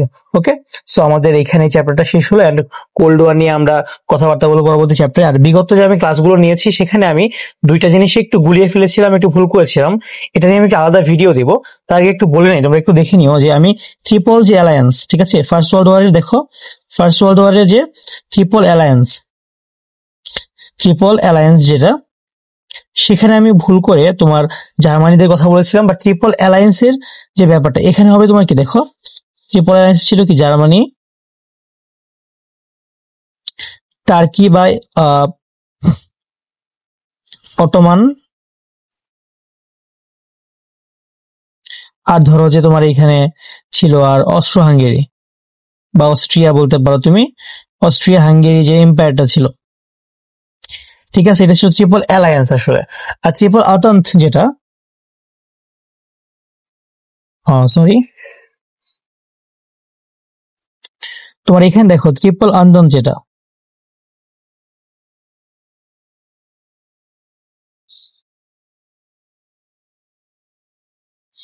এইখানে ছিল হচ্ছে তোমার ধরো যে রাশিয়া, ফ্রান্স অ্যান্ড ইংল্যান্ড। ঠিক আছে, এই জিনিসটা আমি একটু ভুল করে তোমার উল্টা বলেছিলাম, এটা একটু খেয়াল রাখবা। আর আরেকটা জিনিস, যে ফার্স্ট ওয়ার্ল্ড ওয়ারে টোটাল কতটি দেশ অংশ নেয়? সো আমি এটা 40 বলেছিলাম, আমি একটা সোর্স থেকে পেয়েছিলাম, বাট এটা তোমাদের বইয়ে আমি দেখেছি 34 আছে। সো এটা একটু তোমরা দেখে নিও। হ্যাঁ, এই দুটো ইনফরমেশন একটু ভুল বলেছিলাম, আসলে মানুষ মাত্র তো ভুল হয়, সো একটু ঠিক করে নিও। I am very sorry. Okay, আর তোমরা যারা ঢাকা ভার্সিটি খ ইউনিটে ভর্তি পরীক্ষা দিবা, তোমাদের জন্য আমি আর তোমাদের অর্ক ভাইয়া একটা প্রাইভেট প্রোগ্রাম লঞ্চ করেছি। এই প্রোগ্রামটা আসলে কি, তুমি দেখো, এটা কিন্তু আসলে কোনো কোর্স না। কোর্সে তোমার 500, 600, 1000 স্টুডেন্ট থাকে, সেখানে কি তোমার পার্সোনাল কোনো কেয়ার নেওয়া হয় না। কিন্তু এই কোর্সটাতে আমরা তোমার জন্য ক্লাস নিব, সব এক্সাম নিব, রিটেন পড়াবো। স্পেশালি যেটা আমাদের অনন্য ফিচার, সেটা হচ্ছে আমরা তোমাকে একদম ধরে ধরে পড়াবো। ঠিক আছে, ধরে ধরে পড়াবো। তোমার যে কোনো প্রবলেম হলে আমাকে তুমি ধরে ধরে জানাতে পারবা, এনি টাইম কোয়েশ্চেন করতে পারবা, এন্ড 24 ঘন্টা একটা মেন্টাল সাপোর্টের মধ্যে তোমাদেরকে আমরা রাখবো। ঠিক আছে, সো তোমরা সবাই একটু আমাদের এই কোর্সটা চেক করতে পারো। এন্ড আমরা সবাই কিন্তু চাই যে আমরা যখন ধরো যে প্রস্তুতি নিই, আমরা চাই যে একটা ঢাবিয়ান ভাইয়ার কাছে যদি আমরা একটু মানে প্রস্তুতি নিতে পারতাম, বা তার সাথে একটা ফুল টাইম একটা যোগাযোগ রাখতে পারতাম, তাহলে হয়তো আমাদের একটু ভালো হতো। সো সেই সুযোগটা আমরা তোমাদেরকে দিচ্ছি। আমরা ফিটা রেখেছি মাত্র 8,000 টাকা। তুমি একটা ঢাবিয়ান ভাইয়ের কাছে 3-4 মাস পড়ো, তোমার কাছে কিন্তু এর চেয়ে আর বেশি লাগবে, বাট তুমি তাকে কিন্তু ফুল টাইমও পাচ্ছ না। সো এখানে তুমি একটা অনন্য সুযোগ পাচ্ছ আমাদের সাথে কোর্স করার। আমাদের ক্লাস যদি তোমার ভালো লাগে বা মনে হয় আমরা তোমাদেরকে মোটিভেট করতে পারছি, তাহলে অবশ্যই তোমরা আমাদের এই কোর্সটাতে ভর্তি হতে পারো। ধন্যবাদ সবাইকে, আসসালামু আলাইকুম। আসসালামু আলাইকুম, এইচএসসি 25 ব্যাচ। আশা করি তোমাদের পরীক্ষাগুলো খুবই ভালো হচ্ছে। অনেকে মাঝে মাঝে বলছো যে ভাই আমার তো এই পরীক্ষাটা খারাপ হয়েছে, এই এমসিকিউতে আমি মনে হচ্ছে 7 পাবো। না ভাই, তুমি 7 পাবা না, তুমি ইনশাল্লাহ 8 বা 9 বা 10 এমন পেয়ে যাবা, দেখবা। ঠিক আছে, এরকম ভয় অনেকেই পেতো, বিগত বছরগুলোতে আমাদেরকে বলতো, বাট আমরা দেখেছি শেষমেশ তারা কি পাস করে যায়। কিন্তু এই ঘটনার জন্য তারা যে অন্য পরীক্ষাগুলো খারাপ দেয়, সেগুলো কিন্তু একটা ব্যাড ইফেক্ট পড়ে। তো একটা পরীক্ষা খারাপ হতেই পারে, তুমি নিজের উপর ভরসা রাখো, সৃষ্টিকর্তাকে ডাকো, তুমি পরবর্তী পরীক্ষাগুলোকে একটু ভালো মতো দাও, ইনশাল্লাহ। হ্যাঁ, তোমার পরীক্ষাটা আশা করি খুব ভালো হবে। সো এটাই। সো দেখো, এখানে আমরা আজকে আলোচনা করবো যেটা নিয়ে, আমাদের ইতিহাস দ্বিতীয় পত্রের 7ম অধ্যায় এবং শেষ অধ্যায়। আমাদের আজকে এখানে শেষ হচ্ছে আমাদের এই প্লেলিস্টটা। এখানে আমরা আলোচনা করব যে স্নায়ুযুদ্ধ বা পুঁজিবাদ ও সমাজতান্ত্রিক যে একটা বিরোধ। হ্যাঁ, এখানে এটা থেকে বিগত বছরে কোন ধরনের প্রশ্ন এমসিকিউতে এসেছে, এন্ড এই বছর কি কি আসতে পারে। তাহলে আসো আমরা সামনের দিকে যাই।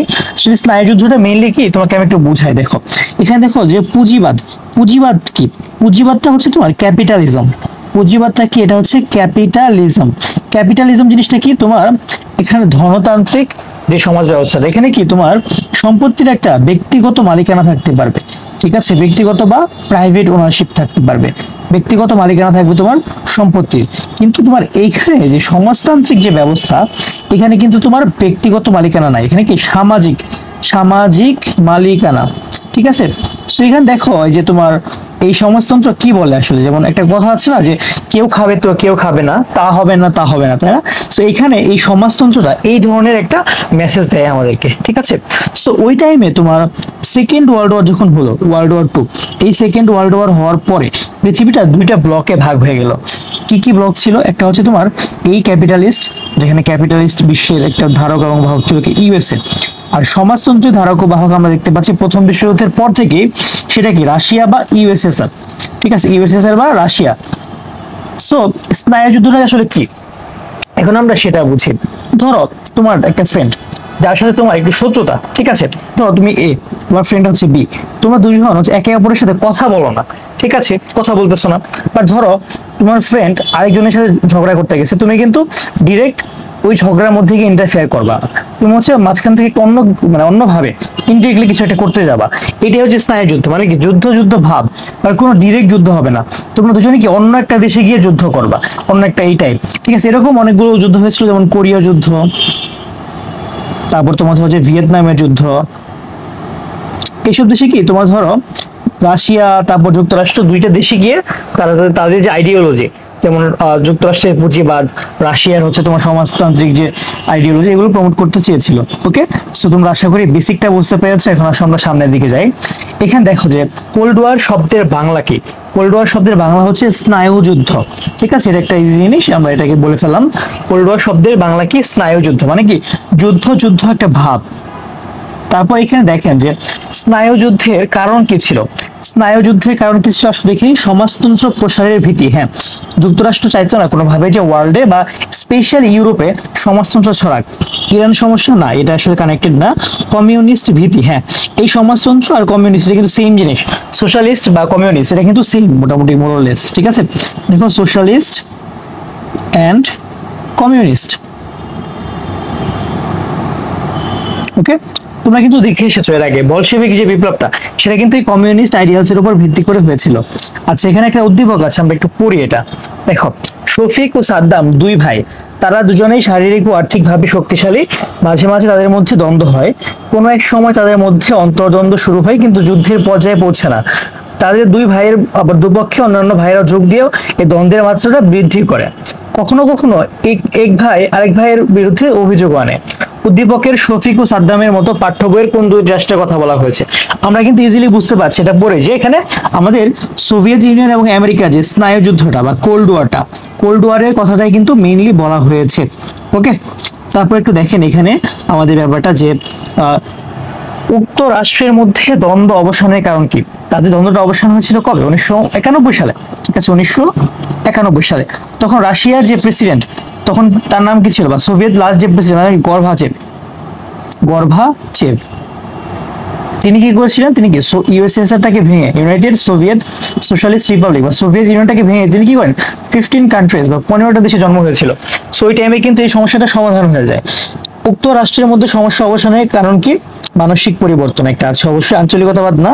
আর অস্ত্র নিরসন, অস্ত্র নিরসনটা কি তোমার হচ্ছে আর্মস স্ট্রাগল, যেটা এইটাকে তিনি আর্মস রেসটাকে তারা কমিয়ে ফেলেছিল। সেখানে অ্যান্সার হবে কি খ নাম্বারটা। তারপর এখানে দেখো যে পুঁজিবাদ বলতে কি বোঝায়, আমি কিন্তু শুরুতেই বলে আসলাম প্রথম সাইডে। দেখো পুঁজিবাদ বলতে কি, কোন একটা সম্পদের যে প্রাইভেট ওনারশিপ বা সম্পদের যে ব্যক্তিগত মালিকানা, এটাকেই বোঝায়, ঠিক আছে। আর সামাজিক যে মালিকানা, সেটাকে আমরা কি বলি? সমাজতন্ত্র। ওকে, তারপর দেখো এখানে আমাদের পরবর্তী প্রশ্ন, পুঁজিবাদ পুষ্পীভূত হয় কিসের মাধ্যমে? শোষণের মাধ্যমে। হ্যাঁ, এখানে প্রথম অপশনটাই কিন্তু হয়। পুঁজিবাদ কিন্তু একটা শোষণ তৈরি করে, অতিরিক্ত কৃচ্ছ্রতা না, দানের মাধ্যমেও না, অতিরিক্ত বিনিয়োগেও না। পুঁজিবাদ কিন্তু একটা শোষণ তৈরি করে, যে আমাদের নিচু ক্লাসে যাদেরকে বলে, তারা যারা হচ্ছে খেটে খাওয়া মানুষ, তারা কি বলে, এখানে নিচু যাদের নিচু প্রজাতির মানুষ, এদেরকে কি তোমার খাটাতে হবে ইচ্ছা মতো। পুঁজিবাদী ব্যবস্থায় প্রধান দর্শন কি? পুঁজিবাদী ব্যবস্থায় কিন্তু প্রধান যে মেইন এইমটা সেটা কি মোর ইন্টারেস্ট বা অধিক মুনাফা। ঠিক আছে, তারা কি অধিক মুনাফা লাভ করতে চায়। তারপর দেখো সমাজতন্ত্র বলতে কি বোঝায়? সম্পদের সামাজিক মালিকানা। এটা কিন্তু আমরা শুরুতেই বলে আসলাম যে ব্যক্তিগত মালিকানা হলে কি সেটা কি তোমার হচ্ছে ধনতান্ত্রিক বা তোমার হচ্ছে কমিউনিজম যেটা। তারপর দেখো সমাজতন্ত্রের জনককে। সমাজতন্ত্রের জনক কিন্তু কার্ল মার্কস। এটা কিন্তু আমরা আগে দেখিয়ে এসেছি যে সমাজতন্ত্রের যে বৈজ্ঞানিক ব্যাখ্যাটা সেটাও কিন্তু কার্ল মার্কস দিয়েছিলেন। এই যে বইটা, এই বইটার জন্য তিনি কি পেয়েছিলেন? নোবেল পুরস্কার পেয়েছেন। তাও কি জানো? তিনি পেয়েছেন তোমার হচ্ছে লিটারেচারে। তিনি হচ্ছে একমাত্র কোনো পলিটিশিয়ান যে লিটারেচারে তোমার নোবেল পুরস্কার পেয়েছে। তারপর দেখো এখানে যে পুঁজিবাদের প্রতি বিরোধিতা থেকেই মার্কিন যুক্তরাষ্ট্রের বিরুদ্ধে স্নায়ুযুদ্ধকে প্রসারিত করা হয়েছে। এটা কার একটা অভিমত? এটা ছিল তোমার হচ্ছে কূটনৈতিক বলেন। ঠিক আছে, বলেন এই জিনিসটা বলেছিল যে ইউএসএসআর আসলে কেন এই স্নায়ুযুদ্ধটাকে এগিয়ে নিচ্ছেন। তারপর দেখো এখানে যে ইউরোপের স্নায়ুযুদ্ধের কেন্দ্রস্থল ছিল কোন দেশ? যেটা আমরা বলে আসলাম একটু আগে, জার্মানি। হ্যাঁ, তোমার হচ্ছে ফার্স্ট ওয়ার্ল্ড ওয়ারের পরে জার্মানির উপর তো আসলে সব দায় চাপিয়ে দেওয়া হয়। সেজন্য কি সেকেন্ড ওয়ার্ল্ড ওয়ারটা শুরু হয়েছিল, জার্মানি শুরু করেছিল। কিন্তু সেকেন্ড ওয়ার্ল্ড ওয়ারের পর জার্মানির অবস্থা আরো খারাপ হয়ে যায়। জার্মানিকে ভাগ করে নেয় তিনটা দেশ, ফ্রান্স, রাশিয়া এন্ড ধরো যে ইউএসএ। ঠিক আছে, এরা সবাই ভাগ করে টরে নিয়ে একদম অবস্থা খারাপ করে ফেলে। তারপর তোমার ধরো যে এইভাবে ভাগ করে নেওয়ার পরে বার্লিন প্রাচীর তোলা হয়, মানে অনেক বাজে অবস্থা। একটা দেশের মানুষজন তারা নিজেদের থেকে আলাদা হয়ে যায়। তো এখানে এই খারাপ অবস্থার কারণে কিন্তু জার্মানি ছিল তোমার এখানে মেইনলি স্নায়ুযুদ্ধের কেন্দ্রস্থল। তারপর দেখো যে ন্যাটো গঠন করে কোন দেশ? ন্যাটো কিন্তু মার্কিন যুক্তরাষ্ট্র গঠন করেছিল। এটাকে বলে আসলাম যে এটা north Atlantic treaty organization. North Atlantic treaty organization, north Atlantic treaty organization. So এটা হচ্ছে তোমার মেইনলি ন্যাটোটা। এই ন্যাটোতে যোগদান নিয়েই কিন্তু তোমার ইউক্রেন ও রাশিয়ার মধ্যে ঝামেলা লেগেছে এন্ড একটা বড় যুদ্ধ, অনেক দিনের যুদ্ধ চলছে। ঠিক আছে, তারপর দেখো এখানে যে স্নায়ুযুদ্ধ অবসানে কার ভূমিকা অধিকতর ইতিবাচক ছিল বলে তুমি মনে করো? এটা অবশ্যই সোভিয়েত প্রেসিডেন্ট গর্বাচেভ, যেটাকে বলে আসলাম 1991 সালে তোমার ইউএসএসআর ভেঙে গিয়েছিল এন্ড 15 কান্ট্রিজ তৈরি হয়েছিল এখান থেকে। ভাবো দেখো কত সালে স্নায়ুযুদ্ধ কথাটি প্রথম ব্যবহৃত হয়? সেটা কি 1946 সালে। কবে প্রথম ইউজ করা হয়েছিল? 1946 সালে। এন্ড কে প্রথম ইউজ করেছিল? অধ্যাপক ফ্র্যাঙ্কেল। ঠিক আছে, অধ্যাপক ফ্র্যাঙ্কেল। সো এটা ছিল আমাদের আজকের ক্লাসটা। সো আমাদের ক্লাসটা যদি ভালো লাগে এন্ড তোমরা অবশ্যই আমাদের যে ইউনিট কোর্সটা আছে সেটা তো তোমরা দেখতে পারো, অলরেডি অনেকবার বলে ফেলছি। সো বারবার বলার কারণ হচ্ছে কি আমরা চাই তোমাদেরকে একটা ভালো জায়গায় নিয়ে যেতে। আমাদের ক্লাস যদি তোমার ভালো লাগে, তোমার সাথে মনে হয় আমরা তোমাকে বোঝাতে সক্ষম, তাহলে তুমি আমাদের এই প্রাইভেট প্রোগ্রামটাতে ভর্তি হতে পারো। এটা কিন্তু কোর্স না, এটা একটা প্রাইভেট প্রোগ্রাম। এখানে আমরা 30 জনের বেশি একটা ব্যাচে রাখছি না। ঠিক আছে, তুমি যে কোনো টাইমে এনি টাইমে তোমার কিউএনএ সুযোগ থাকছে, তুমি এনি টাইমে তুমি মেন্টাল সাপোর্ট পাচ্ছ, এনি টাইম তুমি একদম বাংলাদেশের বেস্ট দুজন টিচারের কাছে পড়তে পারছো। আমরা কিন্তু গত 2 বছরে প্রায় আলহামদুলিল্লাহ 1000 প্লাস ঢাকা ভার্সিটিতে স্টুডেন্ট ভর্তি করতে পেরেছে আমাদের স্টুডেন্টকে। ঠিক আছে, আমরা ভার্সিটিতে এখন হাঁটতে গেলে আমাদের স্টুডেন্ট পাওয়া যায় প্রতিদিন। সো আমরা চাই তোমরা আমাদের সাথে একদিন যুক্ত হয়ে যাও। অনেকে প্রস্তুতি নিবা না ভাবছো এটা সেটা, আমার এসএসসি জিএসসি রেজাল্ট খারাপ। ভাই তোমার যদি দুইটাতে 4ও থাকে, তোমার যদি দুইটাতে এসএসসি জিএসসি 4ও থাকে, তাও কোনো প্রবলেম নাই। তুমি আসো আমাদের সাথে প্রিপারেশন নাও, ইনশাল্লাহ তোমাকে আমরা একটা বেস্ট রেজাল্ট নিয়ে বের করে দিতে পারবো। সো আমাদের সাথে কানেক্ট হতে পারো। কোর্স ফি আমরা রেখেছি মাত্র 8,000 টাকা, কারণ আমরা এখানে একটা ব্যাচে কিন্তু 30 জনের বেশি পড়াচ্ছি না। সো যেসব কোর্সে তোমার 1,000 2,000 থাকে তারা হয়তো বা কোর্স ফিটা 3,000 রাখতে পারে, 2,000 রাখতে পারে। বাট আমরা কিন্তু সেটা পারছি না। কেন? আমরা তোমাদেরকে একদম একটা প্রাইভেট কেয়ার দিব। ঠিক আছে, একটা পার্সোনাল কেয়ার দিব। সো তুমি 2 জন ভাবিয়ান ভাইয়ার প্রাইভেট কেয়ার পাচ্ছ 24 ঘন্টা। সেক্ষেত্রে তোমার অ্যাডমিশন টাইম 8,000 টাকা খুব বেশি না। ঠিক আছে, এটা অনেকে তোমরা ভুলিয়ে ফেলো যে হ্যাঁ এখানে টাকা তো ভাই বেশি নিচ্ছেন। এটা অবশ্যই না। সো তোমরা সবাই ভালো থাকো। ওকে, আল্লাহ হাফেজ, আসসালামু আলাইকুম।